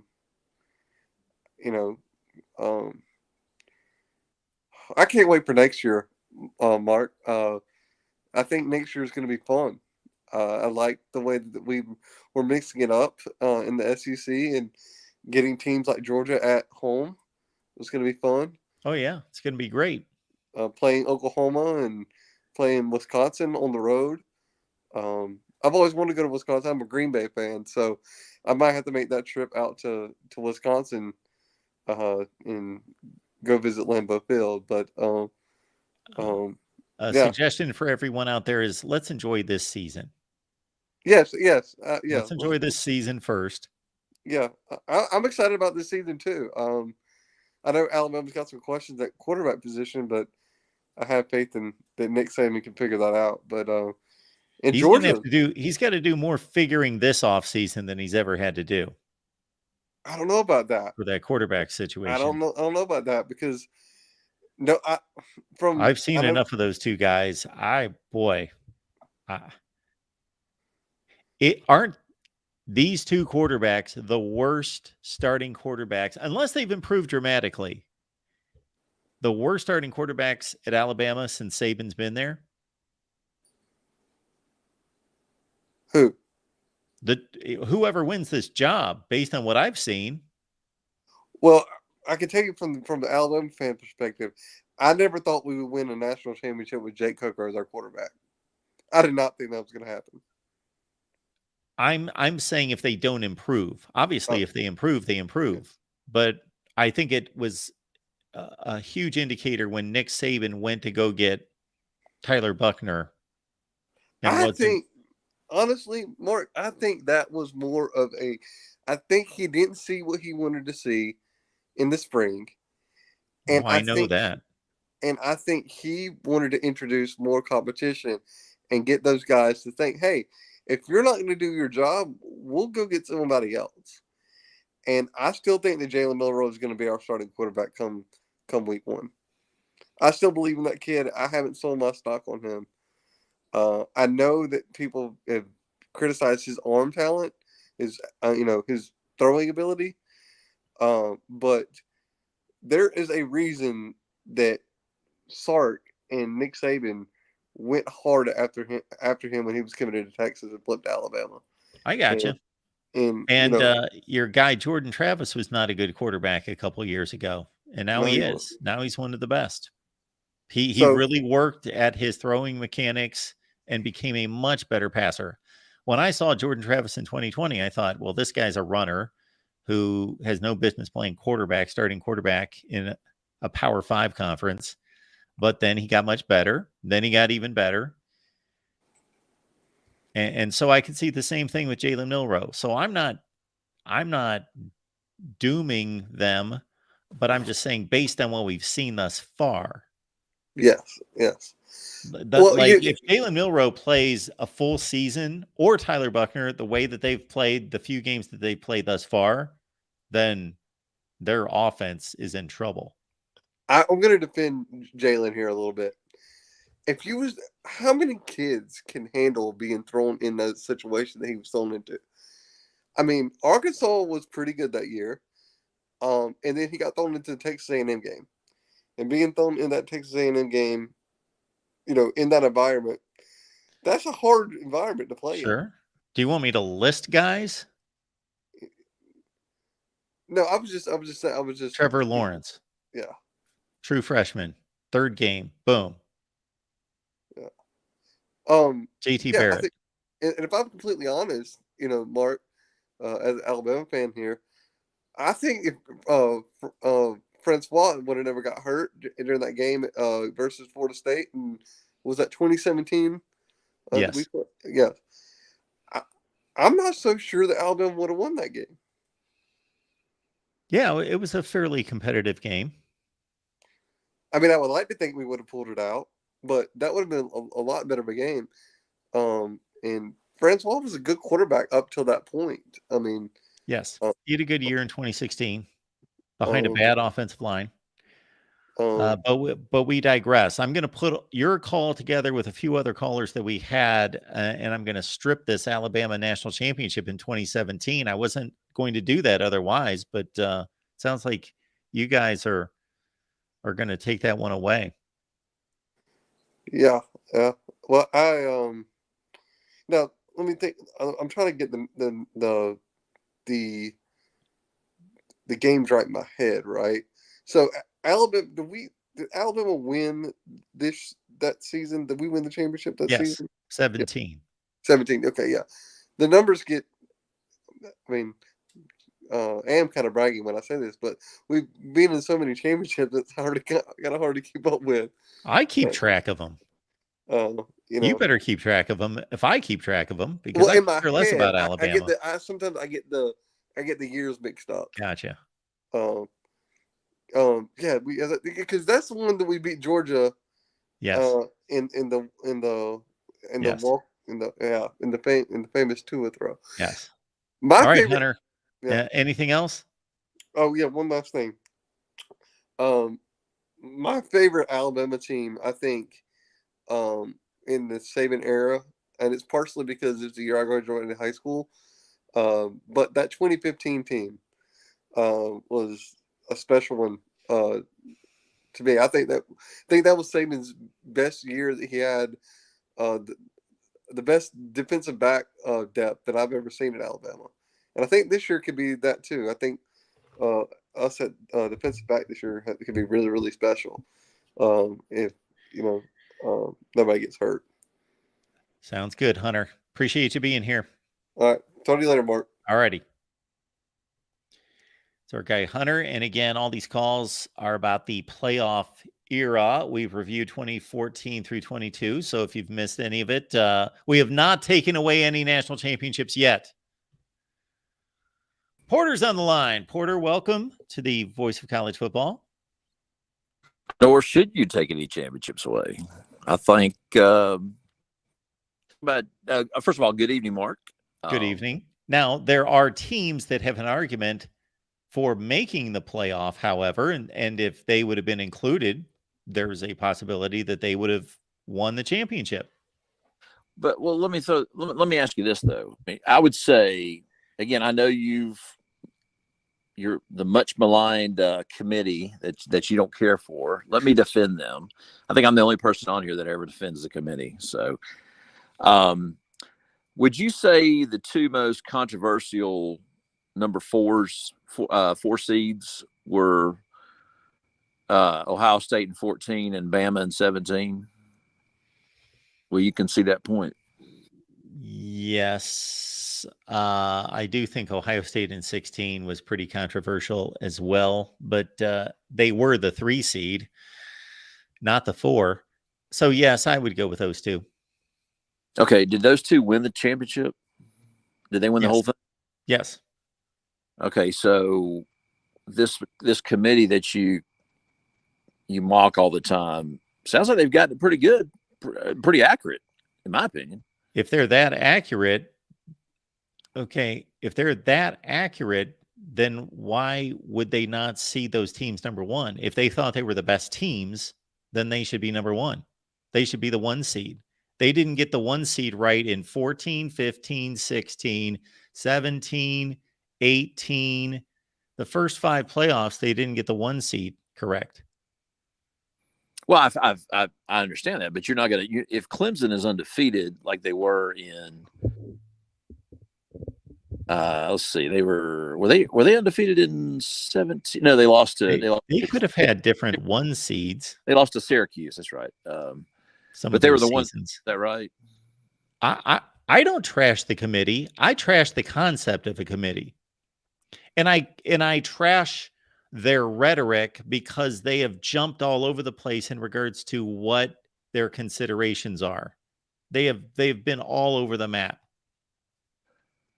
And they even, after being all over the map with actual logical points, they then just defaulted to, we select the best teams. But it's no different than saying, hey, you need to fill this spot. You're talking to your HR director. And they actually don't select the best teams. Well, that's what's crazy is they started out by saying conference championships are important. Then they went to strength of schedule. They used whatever bullet point that they needed for that particular season. And then they finally got to a point with, I think it was the Bama year, where they just said, well, we select the best teams.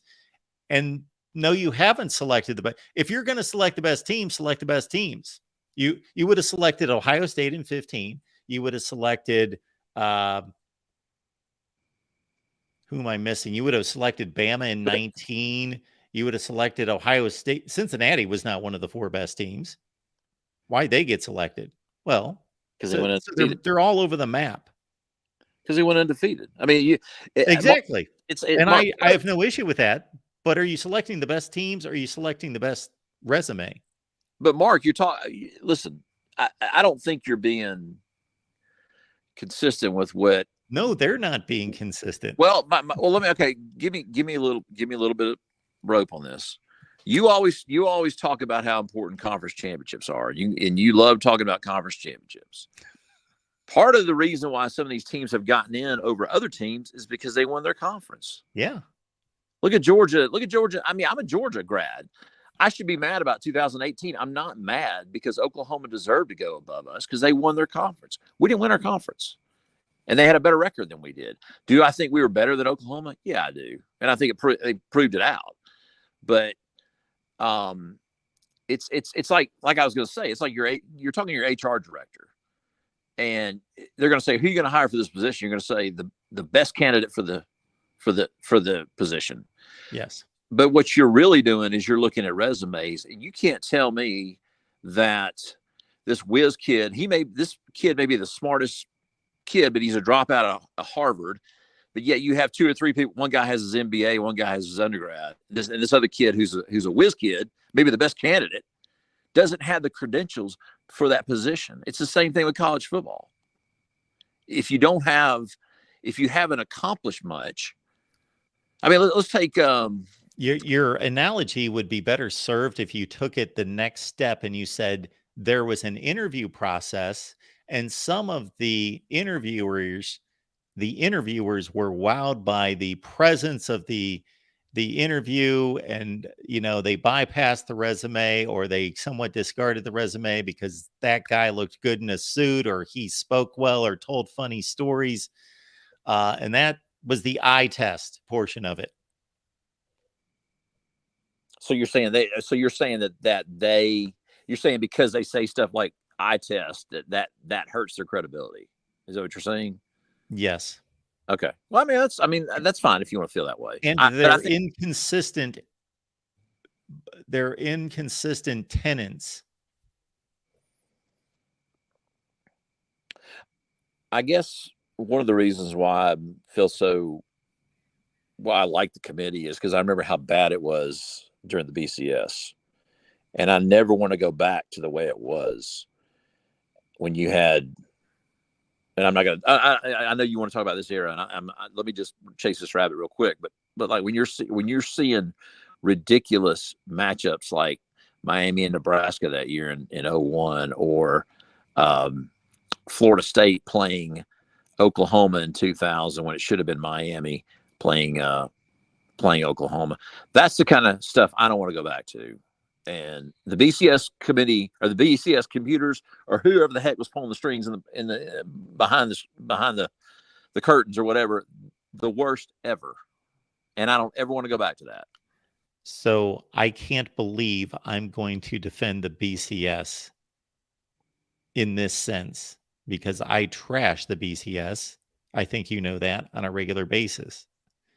However, the issue with the BCS mostly was just the lack of positions. That didn't have anything to do with the formula. That had to do with the number of teams that were selected. If you took the BCS formula and you broadened that out to selecting 4 teams, I don't know if you would have that much of an issue with the BCS. All those issues you just cited, and I cite as well, they'd evaporate. With just more inclusivity. Is that what you're saying? Yeah.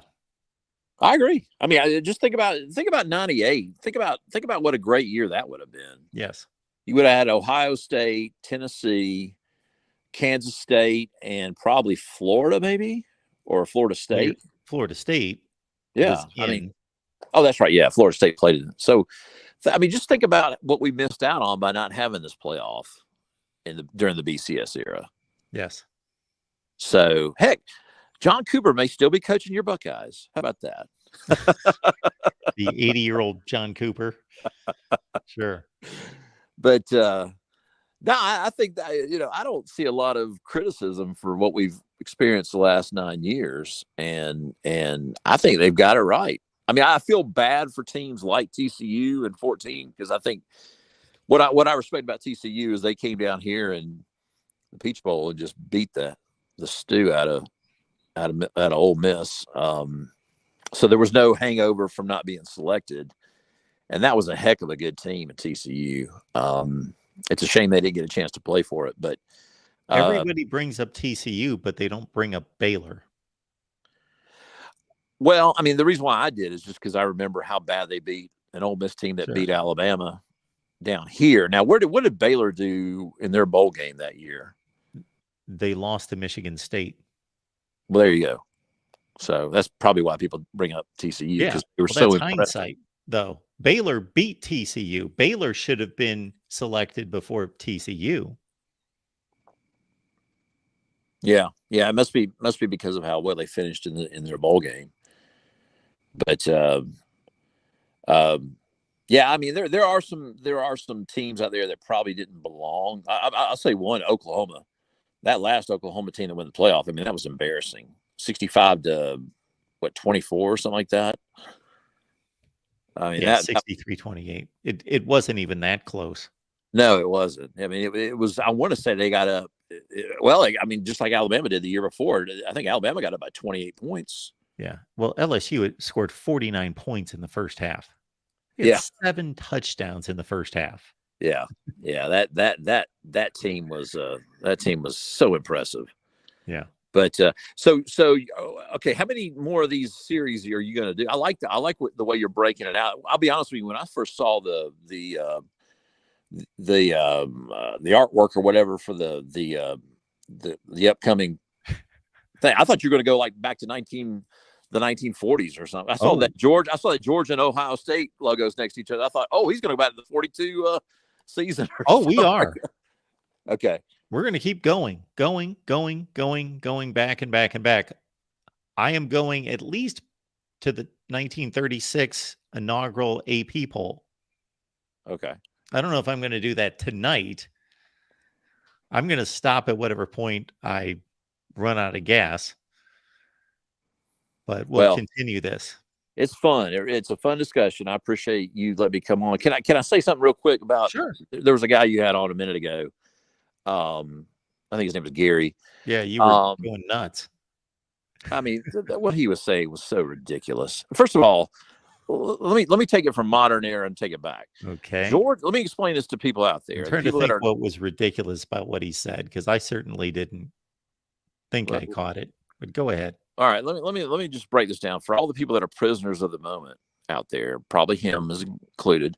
Georgia and Alabama are charter members of the SEC. We are not rivals with Alabama. Our rival is with Auburn. Our rivalries are with Auburn and with Florida, and somewhat Tennessee, and maybe a little bit South Carolina. Those are our rivalries. Yep. That's why we don't play Alabama every year, and we've never played Alabama a lot. It's you going back through the history of our conference, we never played Alabama a lot. It's just how it goes. But for this guy to say that the best teams don't play each other during the regular season is just a stupid thing to say. I mean, the guy made no sense at all. Well, wait a minute. He's partially correct. Maybe he didn't understand or is not understanding of. I shouldn't even use the word understanding, because that shows like lack of ability to understand. He probably just doesn't know the SEC's scheduling format currently. Well, he doesn't know it going back decades, because what happened? Does he not remember LSU and Alabama playing every year? And those were the two best teams in the conference for many years. They play every year. I think his point was that because of the scheduling format, playing a quote unquote rival in the other division and then rotating against the other 6 teams in the division, that teams in the SEC do not see other teams for 6 years. Well, but he's saying that the best teams. I will concede that Alabama and Georgia are the two best programs right now. Yes, they don't play every year in the they only play every 6 years, and the only reason they played in 2020 is because of COVID. I understand that, but you have to remember. Okay, let's go back to the 90s. Who were the best 2 teams in the 90s in the SEC? I know you're going to come up with Tennessee and Florida. Did they play every year? No. Well, Tennessee and Florida in the 90s. Yes, they did, because they do, and they have yes, for decades. In 92, yeah, because we've got the scheduling format since 92. Would you say LSU and Auburn were the two best teams? Well, you could throw Alabama in here too. In the early part of the 2000s, would you say Auburn and LSU were the two best teams in the SEC early 2000s? In the entire conference? Yeah. No, I think it was Georgia was in there. Are we talking like 02, 03, 04 in that range? Yeah. Yeah, they were two of the best. They play each other every year, You right? argue. They Yes. played each other every year. Did Georgia Florida play every year in the 90s, in the 2000s? I think that maybe you're nitpicking his comment just a little bit too much. I think his comment was basically when you play 8 conference games, you're less likely to play some of the better games. There are really good games that are going to be left out. The larger the conference grows, this is pure mathematics. You're growing to 16 and you're staying with 8 conference games, while the reverse would be true with the Big 12, having played 9 conference games out of 10 teams. So everybody plays everyone. At least for next season, 2024, every team in the SEC will not be playing 7 teams in the conference. But that's correct. Sometimes that can help somebody. Sometimes that can hurt somebody. Let's Well, take LSU. LSU played all No, my throughout. point is that there are a lot of games not being played, more so than any other conference in America. That can't be disputed. But we don't play some of the sorry teams in the SEC either. But we play some of the harder teams. I mean, it all depends on how it plays out. You can take LSU. For years they have played Florida every year, Alabama every year, Auburn every year, and those teams don't rotate off. So I understand the schedule. My point is that, and it can't be disputed, when you've got a 16-team league and you're staying with 8 conference games, you are missing more teams than any conference in America by a lot. But that doesn't mean you're missing good teams. You may get somebody. You may get a schedule where you're playing the Burma road of teams. So I'm not arguing how good the SEC schedule is. It's extremely hard. That's not what I'm arguing. I'm just laying out pure math that Georgia will not play 7 teams in the SEC in 2024. And that's more than any team in America outside the SEC. Yeah, and one of those teams we don't play is Vanderbilt. And one of those teams we don't play is, I believe, Ole Miss. I mean, it's sometimes you're, by not rotating, you're hurting yourself, because some of the worst teams you're not playing. It invalidates the championship. I don't know. I doubt that. Well, if you heard my discussion with the Big Ten, my Big Ten friends the other night, if you look at how the SEC has done in the playoff era, it doesn't invalidate anything. Well, you're arguing with the wrong person, because I understand the SEC's dominance. I validate it. I confirm it. I know it. Yeah, the SEC doesn't have to excuse itself for anyone. They are being allowed to schedule 8 conference games because nobody holds anyone accountable, and that's fine. They're going to be self-serving just like every other conference is. So I have nothing against the SEC. The SEC is the best conference and has by far been the best conference. But the larger you grow your conference and stay with 8 conference games, the more it invalidates the championship. Well, I don't know. You and I are never going to agree on that, but that's fine. But in terms of you and I had this discussion. We've had this discussion for months now, and it finally came out in the open. And I told you this. I told you this back in February, and I think I called in back in April too. I said, I'm seeing these different things with Disney, and why are we suddenly assuming that the SEC is going to get all this more money? You remember me calling in and making that point? I've made it multiple times. And now suddenly we get to a point where we're supposed to announce this great schedule, and suddenly we don't have more money. So my point is, if you're the SEC commissioner, if you have that card to play, why would you come out with a 9-game schedule? Absolutely. Okay. All right. So you understand the reasoning. I'm talking from a competitive standpoint, from an equity standpoint, from a uniformity standpoint. Yes, Greg Sankey needs to do what's best for the SEC. And if he's not getting more money out of ESPN, then he needs to stay with an 8-conference schedule and hold that card in his hand.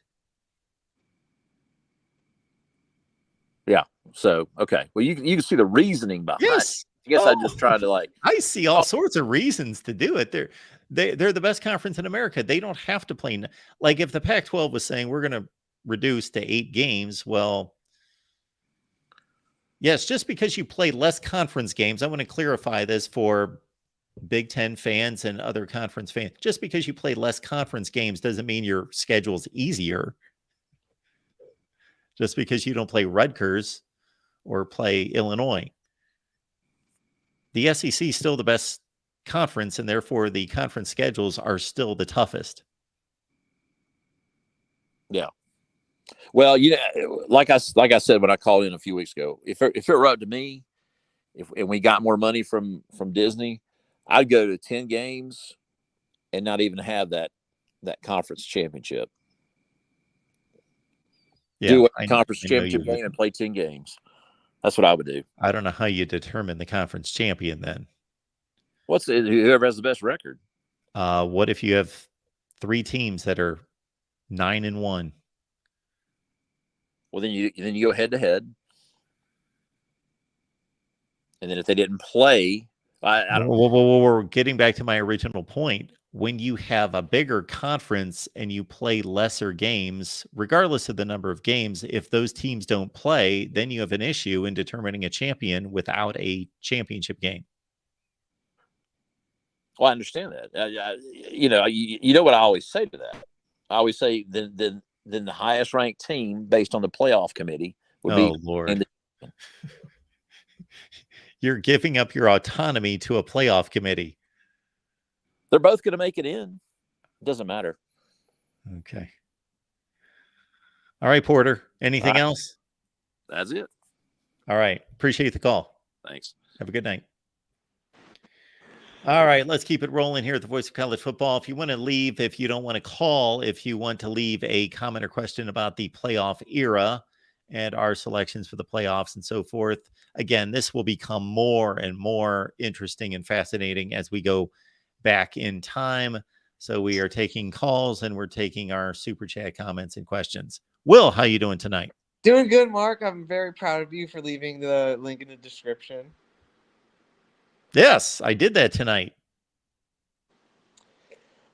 I may sound like an idiot, but I'm going to make an argument here that Notre Dame, even if they would have played the ACC championship game against Clemson, should still have been in the playoff instead of Ohio State.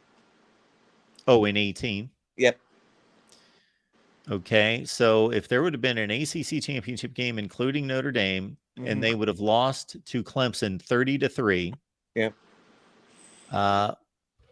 Well, let's give it a look. Yeah. This is why we're here.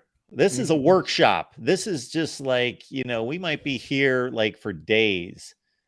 So we're going to look at Clemson in. I'm sorry, Clemson. We're not looking at Clemson. We're looking at Notre Dame. Notre Dame 2018. Let's look at this beautiful Notre Dame resume of 2018. Okay. We've got their win at home against Michigan. I remember it well on NBC by a touchdown. Pardon me? Chris Fink's catch. Yes, that's right. Okay, let's blow this up as much as we can. You got that stellar win over Ball State by 8. The Vandy win by 5. So the resume is looking sharp right there. Okay, at Wake Forest. And I remember those 2 games. Boy, they scuffled. Oh, yeah. Okay, that's fine. Wake Forest on the road. I'm trying to think how good Wake Forest was in 2018.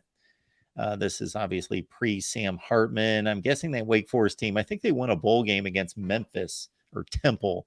So they were okay.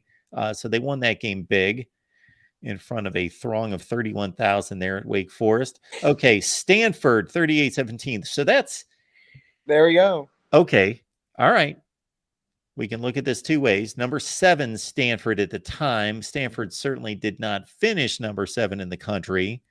They were an 8-4 team, if I recall correctly.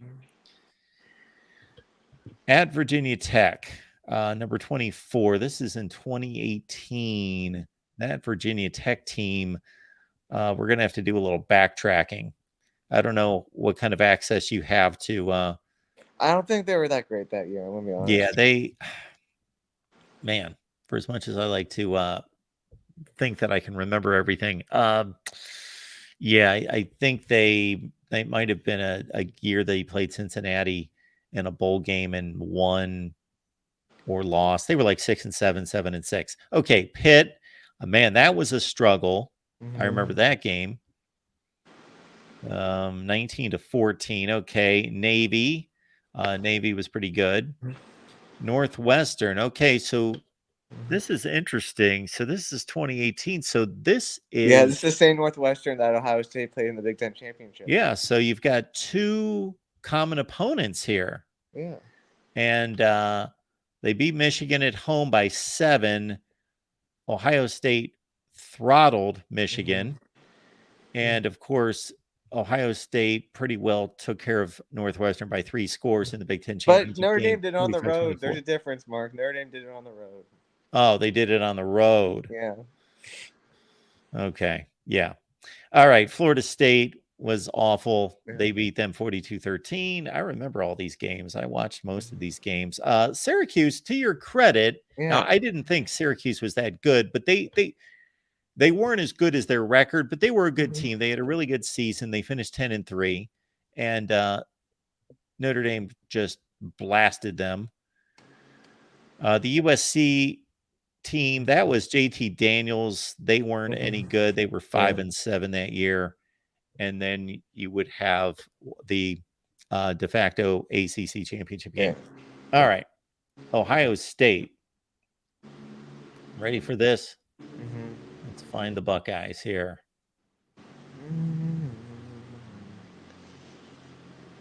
Now we're going to have this ugly Purdue game, of course. But before that, okay, this was not the Oregon State of 2022. They were horrible. Ohio State killed them and rang up like 700 yards of offense, 77 points. Okay, Rutgers, lousy, 52-3. Okay, that TCU team, to your defense, did not finish number 15 in the country. They went to a bowl game. They were decent. We could look them up, but I believe they went 7-5 that year. And Ohio State won down in Arlington. Tulane was certainly not the Tulane of 2022. They crushed them. Penn State. So that Penn State team, that was the team that lost to Kentucky in the Citrus Bowl. They were pretty good, 9-4. So they didn't finish number 9. They finished in around 15 in the country. Ohio State had to score 2 touchdowns in the last 5 minutes to pull that game out. That Indiana game wasn't close. And Indiana was no good. Minnesota, let's see, that was the year, that was PJ Fleck's first year. That Minnesota team beat Georgia Tech in a bowl game to finish 7-6. Ohio State beat them by 2 scores. There's the awful Purdue loss. Purdue went 6-6 and then got crushed by Auburn. That Purdue team, though, they beat a good Michigan State team and they upset somebody else. They were full of upsets that year, but they weren't that good. Nebraska was a scare. Nebraska wasn't that good. That was Scott Frost's first team, maybe second team. So that Nebraska team finished 5-7, and Ohio State struggled. So Michigan State, that Michigan State team finished 10-3 and won the Holiday Bowl. Wait a minute, 16 or 17, 18. Maybe not that Michigan State team. They went to a bowl game. They weren't great. I'm mixing up Michigan State teams. Maryland 52-51. So yeah, they escaped that game. They killed Michigan, and they had a close game with Northwestern at halftime, and then they blew them out. So you're going with Notre Dame's resume. Well, okay. Notre Dame has the better loss. I'm saying Notre Dame has the better loss, and they've beaten similar teams that Ohio State's beaten as well. Ohio State had more impressive games than the two common opponents. Well, by far. yeah. But I mean, I just feel like that 29-point loss against Purdue, and Notre Dame's loss against Clemson, I think the committee could see that Notre Dame's loss isn't as bad. I mean, I don't know. I mean, the way that you put it does make it look a lot worse than the Irish than what I was thinking before coming to this call. But Yeah, it's a debate. Yeah. It's a reasonable debate. I don't think it's a slam dunk either way. yeah, I don't want to like go into like 18 different links to look these teams up. I am curious. I'm mixing up teams. The 17 Michigan State team was better. They went 10-3. They won the Holiday Bowl. Was This this the Michigan sixth- State team, they went 7-6. 7-6. Yeah.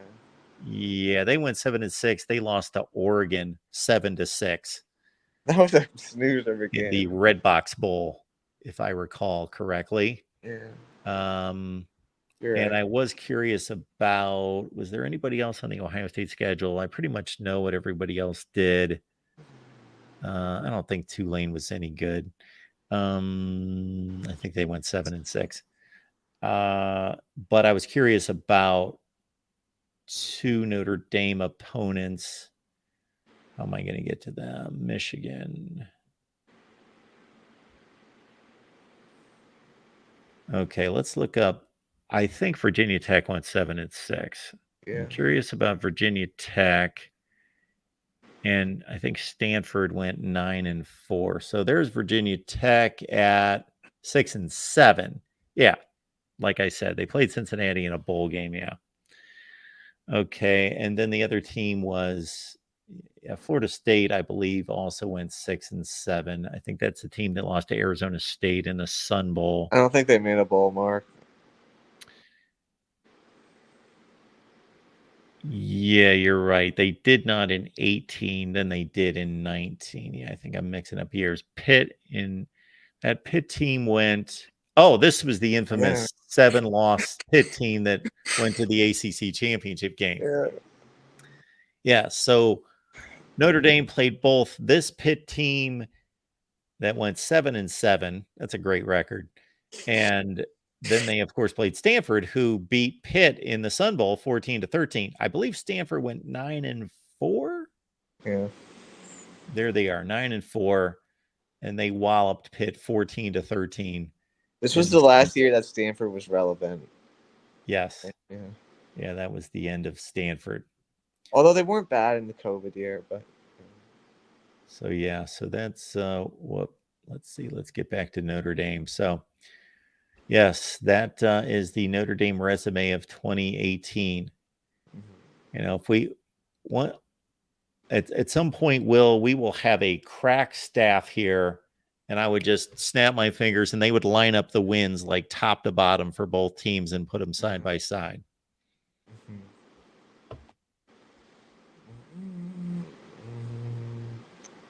I don't know. It's just like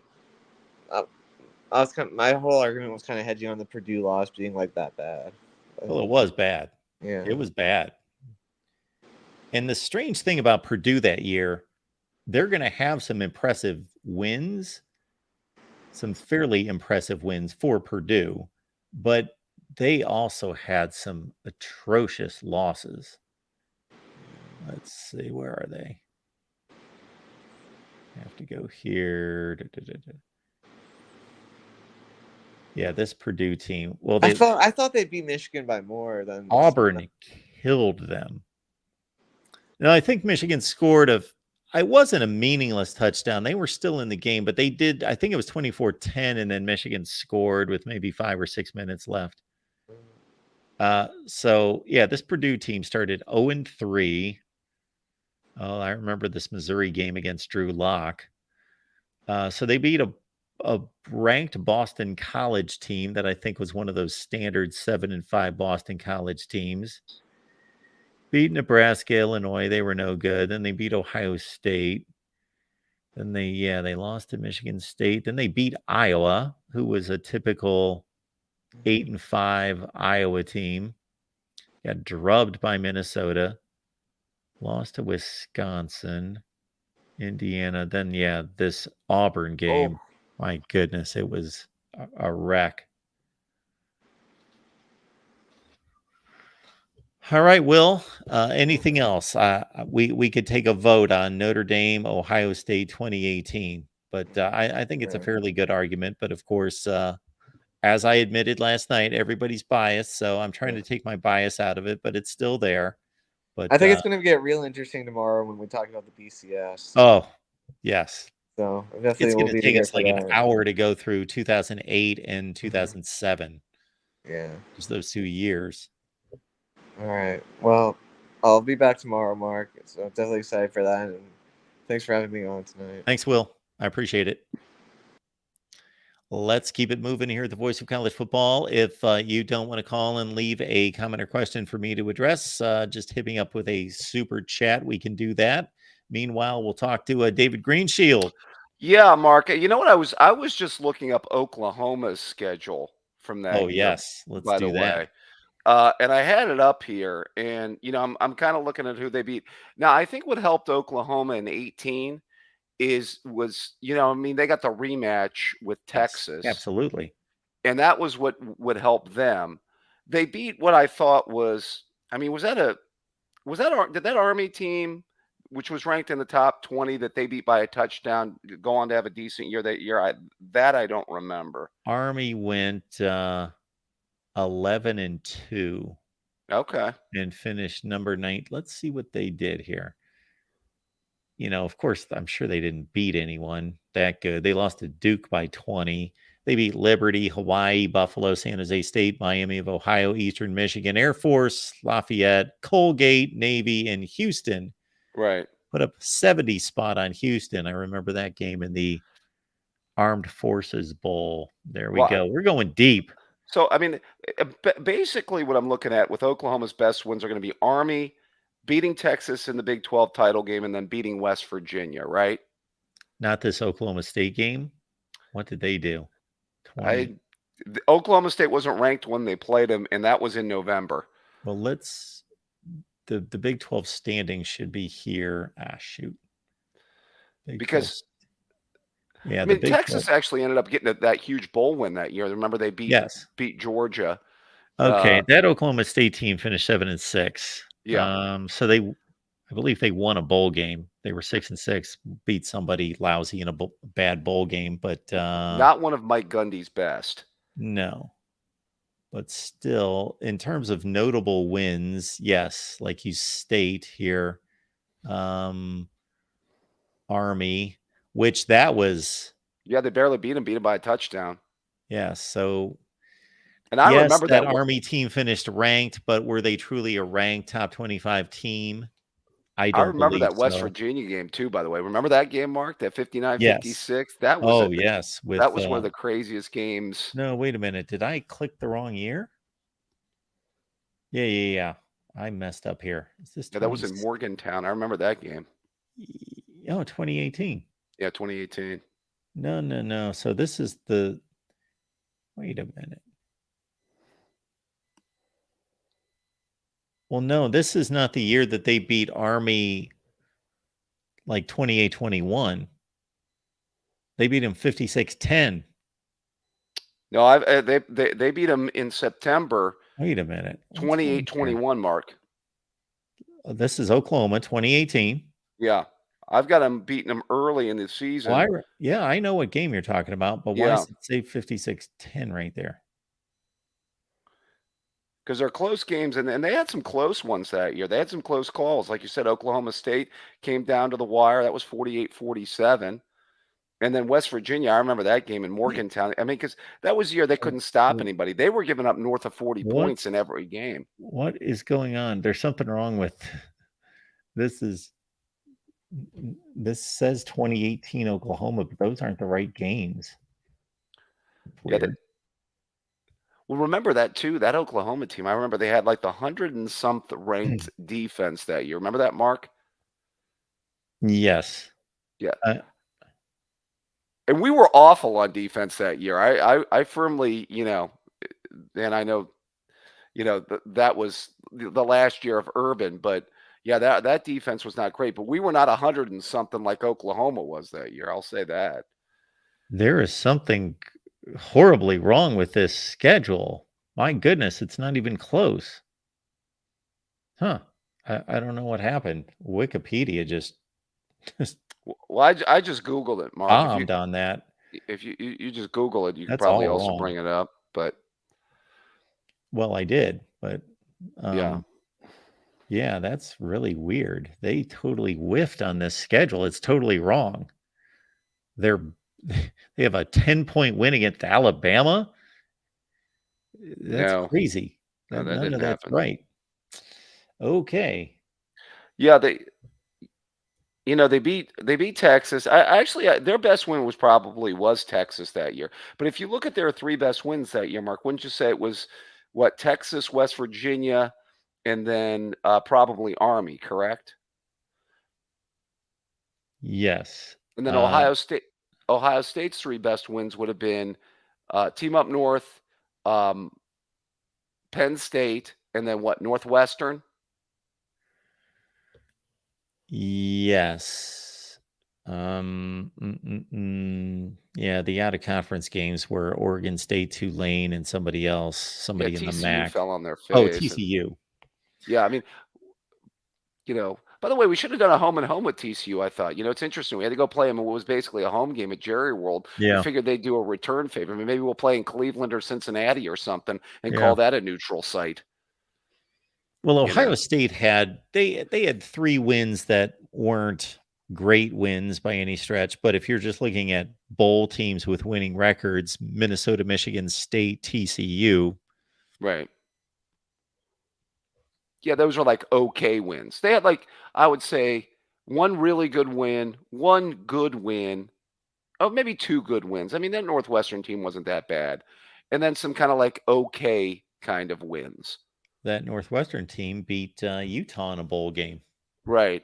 By the way, I remember what happened to that Purdue team that throttled us. Remember what happened to them in a bowl game? Oh yeah, Boy, I Auburn beat them mentioned like it. they stole something. Yeah. So the issues with Oklahoma State is Army took them to overtime, and I understand Army was 11-2, but they weren't a Power 5 11-2. Yeah. And this Oklahoma State game, if you remember, if Oklahoma State didn't drop a 2-point conversion, much like I guess Maryland dropping a 2-point conversion, so you could swap those two out. Oh, yeah, I remember the closest. We had a close game against Nebraska at home. We had a close game. I mean, in some of those games that that Minnesota game was a close game. I think maybe even into the fourth quarter, even though Ohio State won that game 30-14. I watched that game. And both teams, like I said, kind of had the similarities. Both teams had really good offenses and quarterbacks that had unbelievable years. And both teams had not really good defenses. Now, I think Oklahoma's defense, they said, was all-time bad that year. I don't think you're ever going to see a playoff team make a playoff with 100 and some ranked defense, which is what they had the next year. Oh, was Oklahoma that bad in 19? Uh, I thought their defense got a little bit better in 19 than it did in 18. I don't think they were 100 and some ranked with the new Alex Grinch defensive coordinator in 19 compared to their 18. They did improve from like triple digits to 75 in the country. I mean, Hurts had a great year in 19. He didn't have Kyler Murray's year. Murray, of the 3 quarterbacks, probably had the best year at Oklahoma, by the way. Well, that's a tough call because they were just so stacked at quarterback. Baker obviously had a great year. He was a legitimate Heisman winner. Oh, yeah. Well, I think that most Sooner fans that I hear from always say that of those 3 teams, their 17 team. And obviously that was the team that had the best chance to win a playoff game. They lost that ESPN Classic to Georgia in a game that they may have let get away late in that fourth quarter. I watched that entire game. That was a great football game. But yeah, I would say this. I think 18 is disputable. Now, you put Ohio State in 17, which I probably did disagree with you on. Now, you to be fair, you were consistent because you did say that Penn State deserved to be in 16 because they were a 2-loss conference champion. So you're not putting any emphasis on the number of losses. I mean, you're not saying that 1 loss is better than 2 losses. better. Well, of course it is. Okay. That's almost But you're like when I hear people say no team that loses 3 games should be in the or no team that loses 2 games should be in the playoff. What's the difference between saying 0 losses to 1 loss versus 1 loss to 2 losses? It's an additional loss. Sure, it should be taken into consideration. I'm right. not saying that's a foolproof system, and I'm not saying that that's the only way or the right way. I'm just saying at the time, I argued Ohio State against Alabama in 17 with a conference championship. And if we looked at those schedules, we would see Ohio State won more top 15 matchups that year, certainly than Alabama did. Yeah, to be fair, that was not the best version of the SEC in 2017. I mean, I think you had 3 pretty good. I mean, you had Georgia obviously was really good, Alabama, and that Auburn team would have made it as a 2-loss champion had they have been able to. Although, yeah, they had to beat Georgia for a second time in the Georgia Dome. I mean, good luck with that. But it's crazy. Alabama wins 2 national championships where they don't even win their own division. Yeah, they did. So they started off, of course, in Atlanta, and that Florida State team finished 7-6, of course. So they weren't as good Right. as that would indicate. Then their next meaningful game was Ole Miss was no good that year. Texas A&M was their typical 8-5. They only won that game by 8 on the road.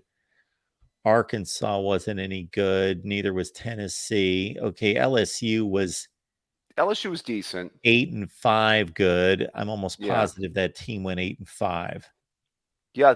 I thought that somebody had said they 9-4. kind of put them into the top 25 late in the year to kind of cushion the fact to show that Alabama did have one decent win. Oh yeah, Fresno State. Well, you're talking about Fresno State, right? Yeah, it might have been. Yeah. Yeah, it might have been Fresno State that they put them into the top 25 to say, hey, that they've got. Maybe it was multiple top 25 wins because they did. You're looking at it. Now, to be fair, Florida State's quarterback, I think, didn't that quarterback get hurt and then their Yes, season went Andre in. Francois. Yeah, Yep. Francois, and then it went into the tank that year to them. To be fair, I will. I'll get that out there because Florida State. There were people picking that Florida State team to be a playoff team that year. Look at this. So Mississippi State finished in the regular season 8-4. So I guess they finished ranked at 9-4 after they won a bowl game. So Alabama had 2 top 15 to 20 wins. Yeah, That's it. That's all right. they had. I'm talking about final rankings. Ohio State. Yeah, we that was a tough schedule that year we played because we had Oklahoma non-conference, and we beat. Obviously, one of the best wins was beating Penn State, of course. Even beat a decent Michigan State team that year. Beat an undefeated Wisconsin team that year in the Big Ten title game. Exactly. You So know, you've got beating a top 5 Wisconsin team that won the Orange Bowl, finished 13-1, beat a Michigan State team that finished in the top 15, won the Holiday Bowl, finished 10-3, right? beat a Penn State team that won the Fiesta Bowl that finished 11-2. And this Army team, I guess they went 10-3. By the way, the Big Ten won every bowl game that year. Who was the only Big Ten team that didn't win a bowl game that year, Mark? Could it Seems be to me they blew a 16-point lead in that game. Yeah, was that your largest fan base that lost their bowl game that year? They are at this point. Yeah, Shout out early returns. Shout out TTUN fans. That was not Harbaugh's best in 17. I will say that.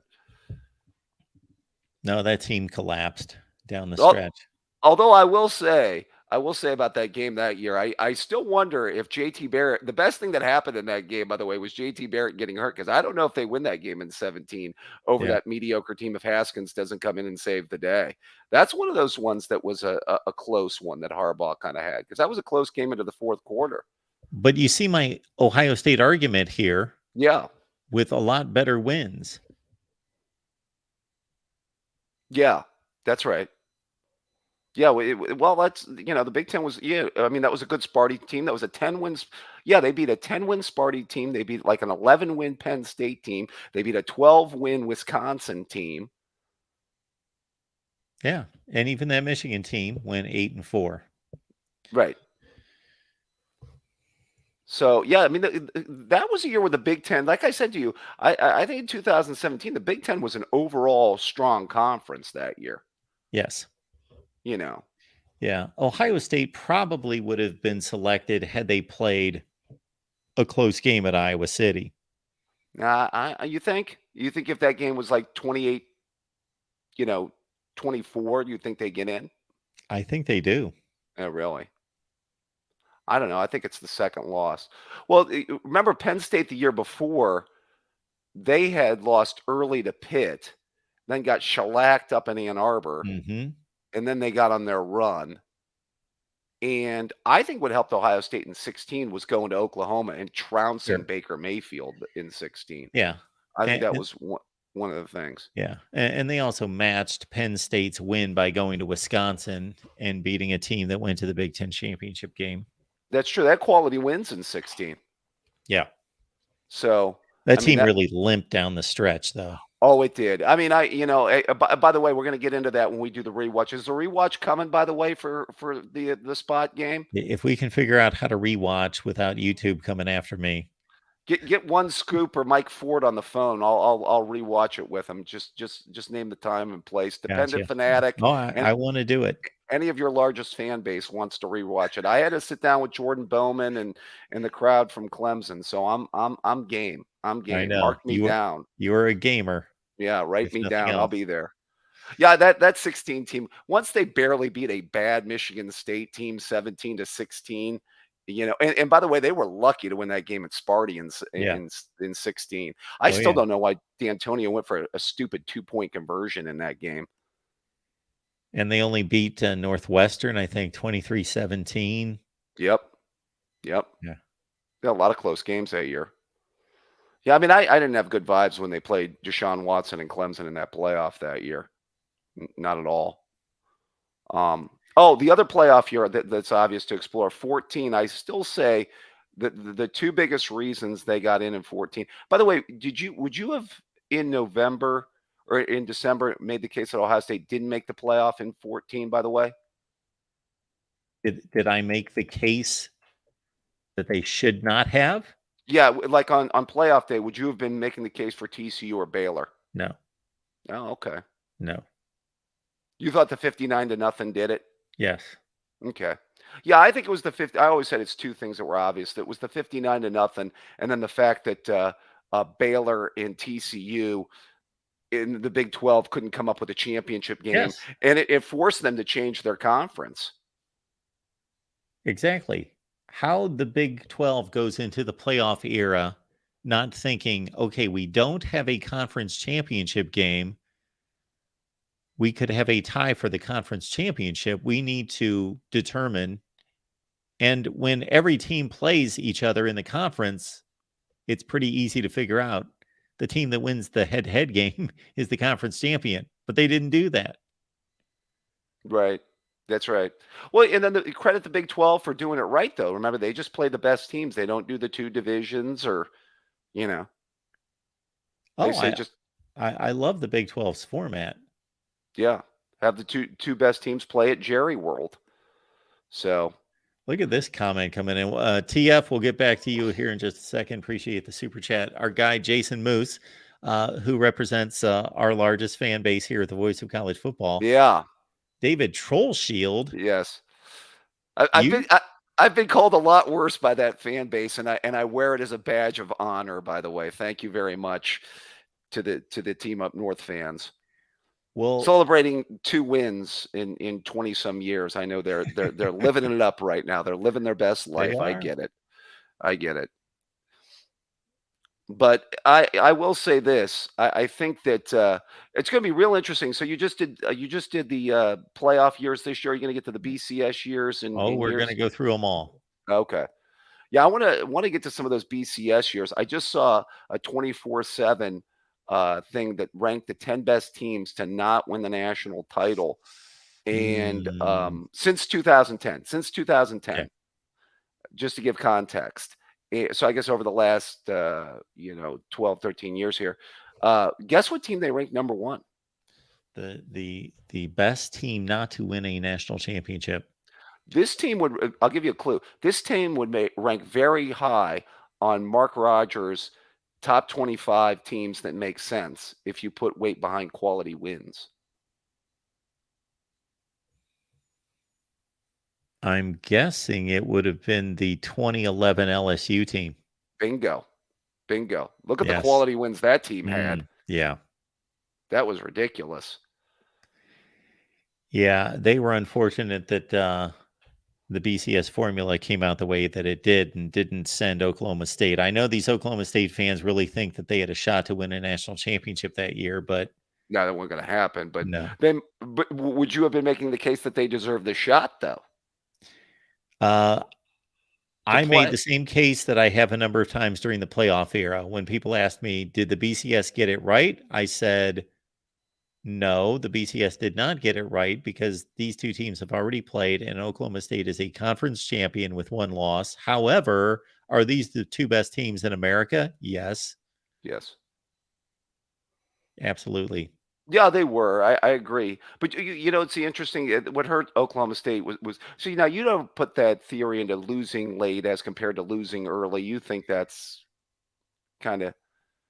I look at the overall resume, but I do understand the NCAA men's basketball approach that we want the hottest teams in the playoff. We want the teams that are playing well, so we're going to weight the games. I do understand that mentality, but I don't agree with it. Otherwise, then why don't we just weight the games? Then if that's the case, then somebody needs to come up with a metric that weights the games as you go through the schedule. Right. So when are you getting to BCS here within the next few days then? Well, if I really feel like being a marathoner tonight, we'll continue on and get into the BCS, or maybe we'll just block it off as a playoff show, and then we'll move on with the BCS. But we're going to do that. We'll be back Friday night at 10 Eastern. Okay. Yeah, I got plenty of material for that too. So there's some controversial years that we can get into with that. I would fire up the show earlier, but I've been playing some softball on Friday nights. Oh, how's that swing, Mark? You putting them over the fence? I got to say that my first time out, I was thinking that I could possibly reach the fence. I'm not exactly the strongest guy in the world. It's really not about that. But the last time out, I was hitting bullets all over I was feeling good, but no, not trying to. Didn't elevate anything. I was just line drives to the gaps. Oh, you got that warning track power, huh, Mark?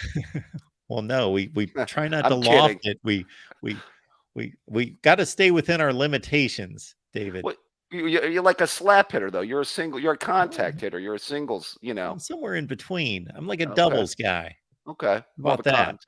Okay. Liken me to, who would I'm trying to think of an Indian who would be in that range, but it's kind of difficult to find that. You were going to make like a Pat Tabler or Brooke Jacoby reference, were you, Mark?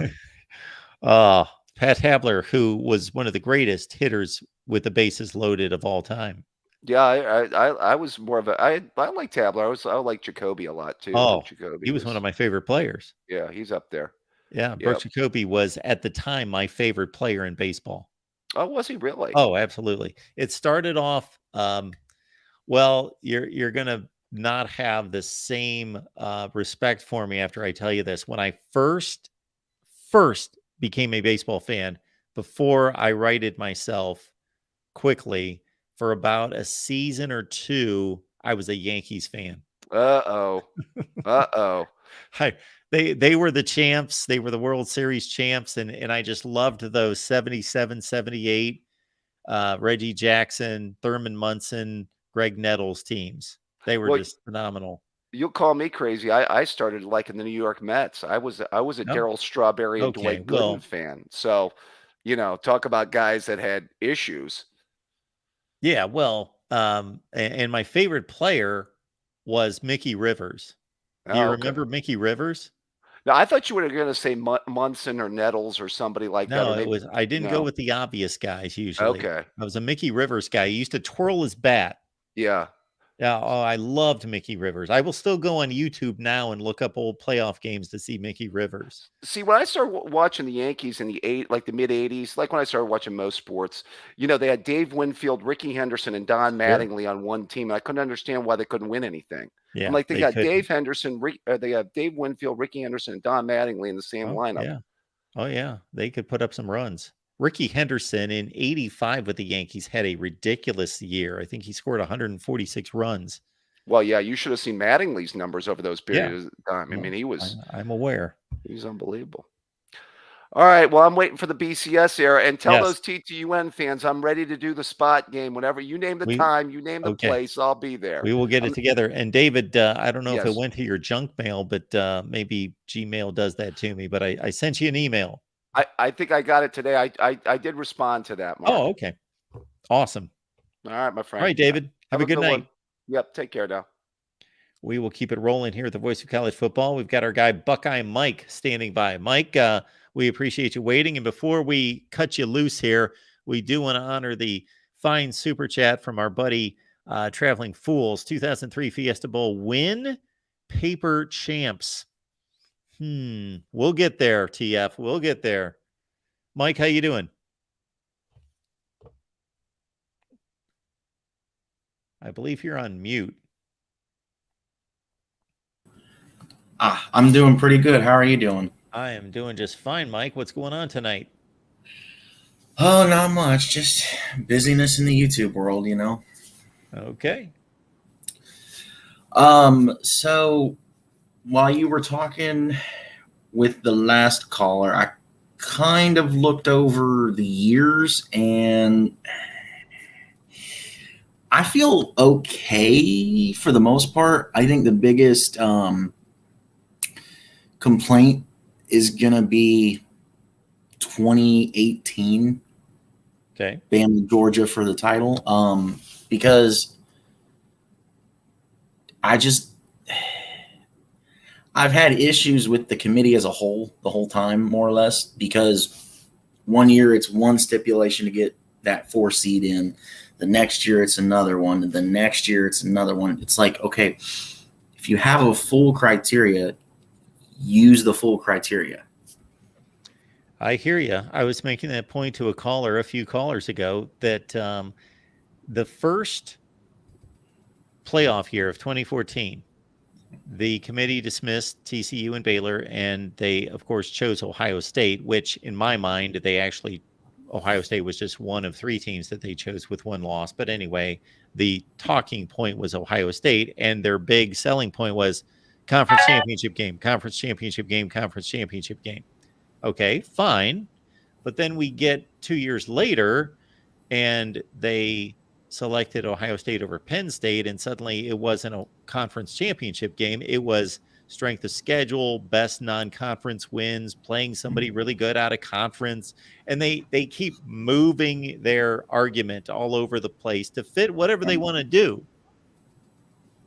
And at some point, Mike, I think they ran out of arguments and they got kind of boxed in.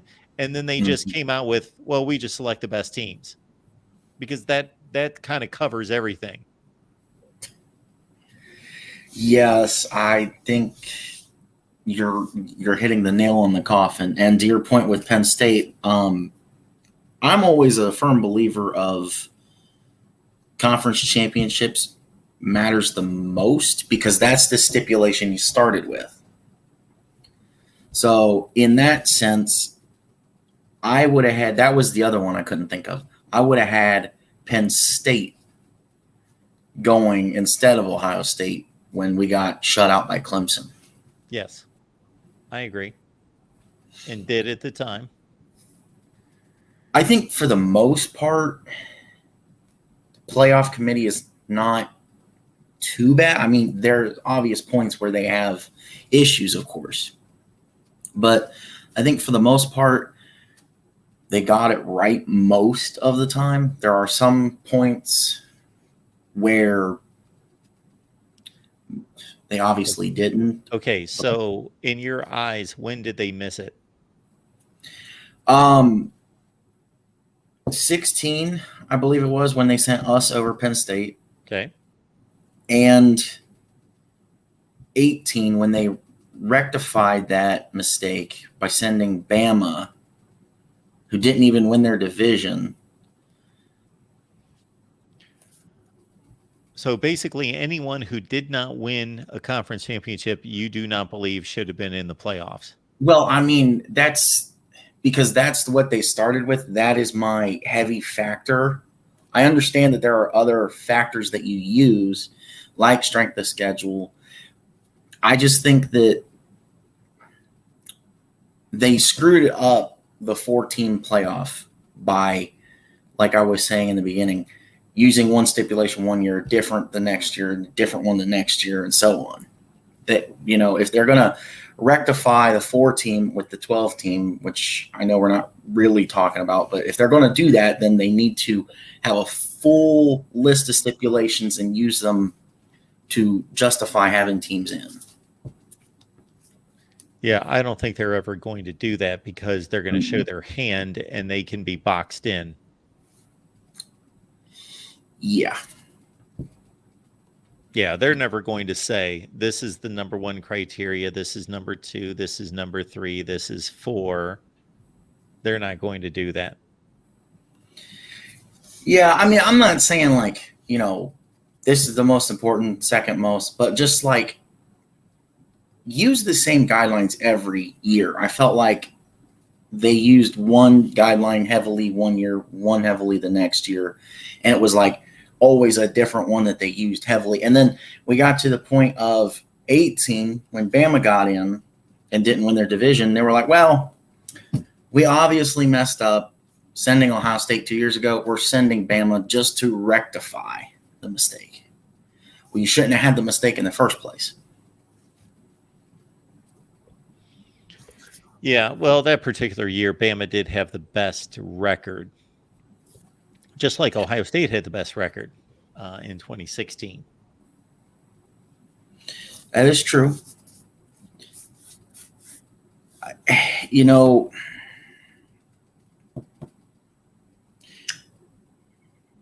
it's interesting to me, and the whole reason that we had the expansion is the 5 and 6 spot.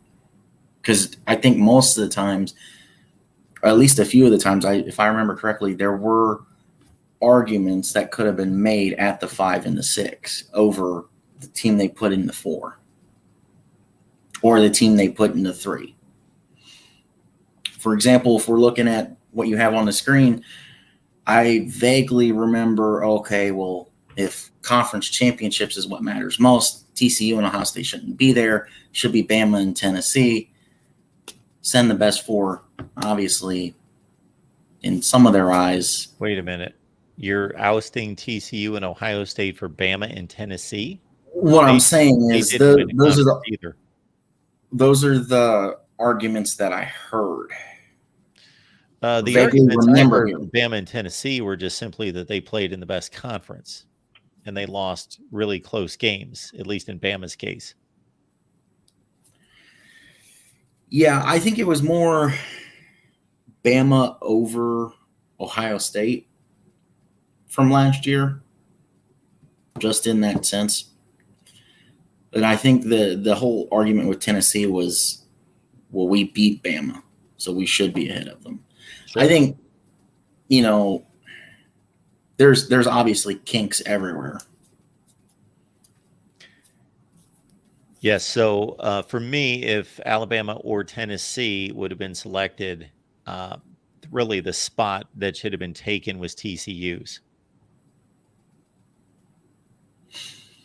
So do you think they should have, if that would have been the case to send either Bama or Tennessee, you think they should have bumped Ohio State, or do you think Bama or Tennessee jumped Ohio State? I think the 4 that went is fine. I think those are the 4 teams that earned it just because Georgia and Michigan, obviously, and then the other 2 had the best records. Right, and that's they why, weren't like, the best teams, though. Right. That's why, like, obviously the system's flawed, but they still, to a degree, made sense who they sent, because, like, why would you send a 2-loss over a 1-loss? We've never had a 2-loss.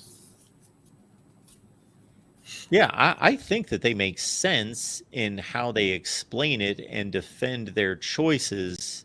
Mm-hmm. It just changes every year. Right.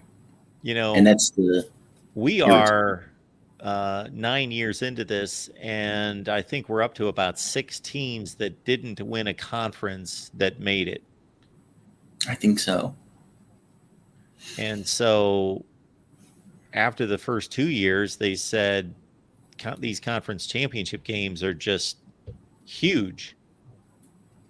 Well, they obviously turned out not to be that big.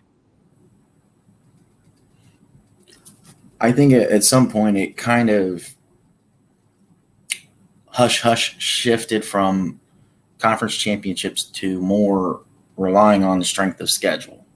Because for the most part, I think your conference champions, if they were undefeated and won the conference, were within the top 3 or 4. Because I remember most of the time the battle was for the 4 spot.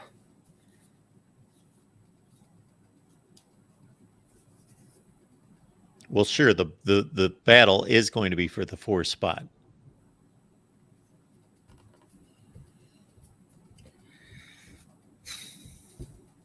All right, Mike. Anything else?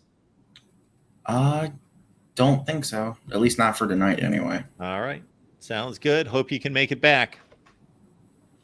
Hope to be back. Thanks for having me on. Thanks, Mike. Appreciate it. All right, folks. Number of things here. Again, our Amazon links in the description section of all the videos. Please use the Amazon link and help us grow the channel. That would be a tremendous help to us. And you also benefit yourself ultimately because you get more of the voice of college football. We do have a merch line. Got my jacket right behind me here, my favorite jacket. And when I lock in on a jacket, like I wear the thing for like 15 years. And so that has quickly become my favorite jacket. So if you go to thevoiceofcollegefootball.com, that is your place to be. You can find all of our merch, just about anything that you could imagine. Mugs and jackets and yoga pants and all sorts of good stuff that we have here at the Voice of College Football. So check it out, the Voice of College Football. Give our merch a look. Our summer schedule includes Monday, Wednesday, and Friday live streams for sure. So I know we're here on a Thursday night, but Monday, Wednesday, and Friday for sure at 6 Eastern on Monday, 8 Eastern on Wednesday, 10 o'clock Eastern on Friday. And join us on Patreon. You can either join us on Patreon and get the Discord link, or you get our YouTube membership on the same level and grab your Discord link. So we set it up, folks. John, thank you so much for dropping the link in the chat. Thank you for that. So we set up our YouTube membership so you don't have to choose between Patreon and YouTube. You do have to choose because we would like you to join one of them, but they're the same benefits. So you get the Discord link if you join the YouTube membership, as it is detailed on the front page of our YouTube channel. And again, the Amazon link, I know I push that all the time, but it just seems obvious to me that that doesn't cost you a penny. It's the same shopping experience. Tons of you are already on YouTube. I read something the other day, 70% of Americans on YouTube are on Amazon. So please use the link that we provide in the description section of the videos. We will be back Friday, 10 o'clock Eastern. Bring some friends with you. We only had about 65 or 70 online tonight. We would love to have more, and it's going to get much more intriguing as we get into the BCS and the poll era.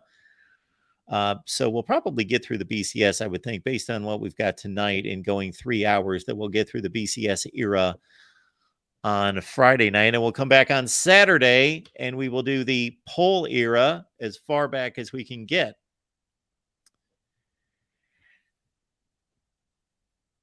Mozart's, Mark, can you use your own link? It's like a never-ending discount. Absolutely, I can. Hopefully that counts. Yes, I believe it does. Dependent Fanatic and others, Alex, thank you so much for being here again. Friday night, 10 Eastern, we'll be here ready to argue the BCS, and I believe we are soon going to be stripping some national championships and adding some national championships here very soon. Appreciate you being here. See you Friday at 10. Have a good night.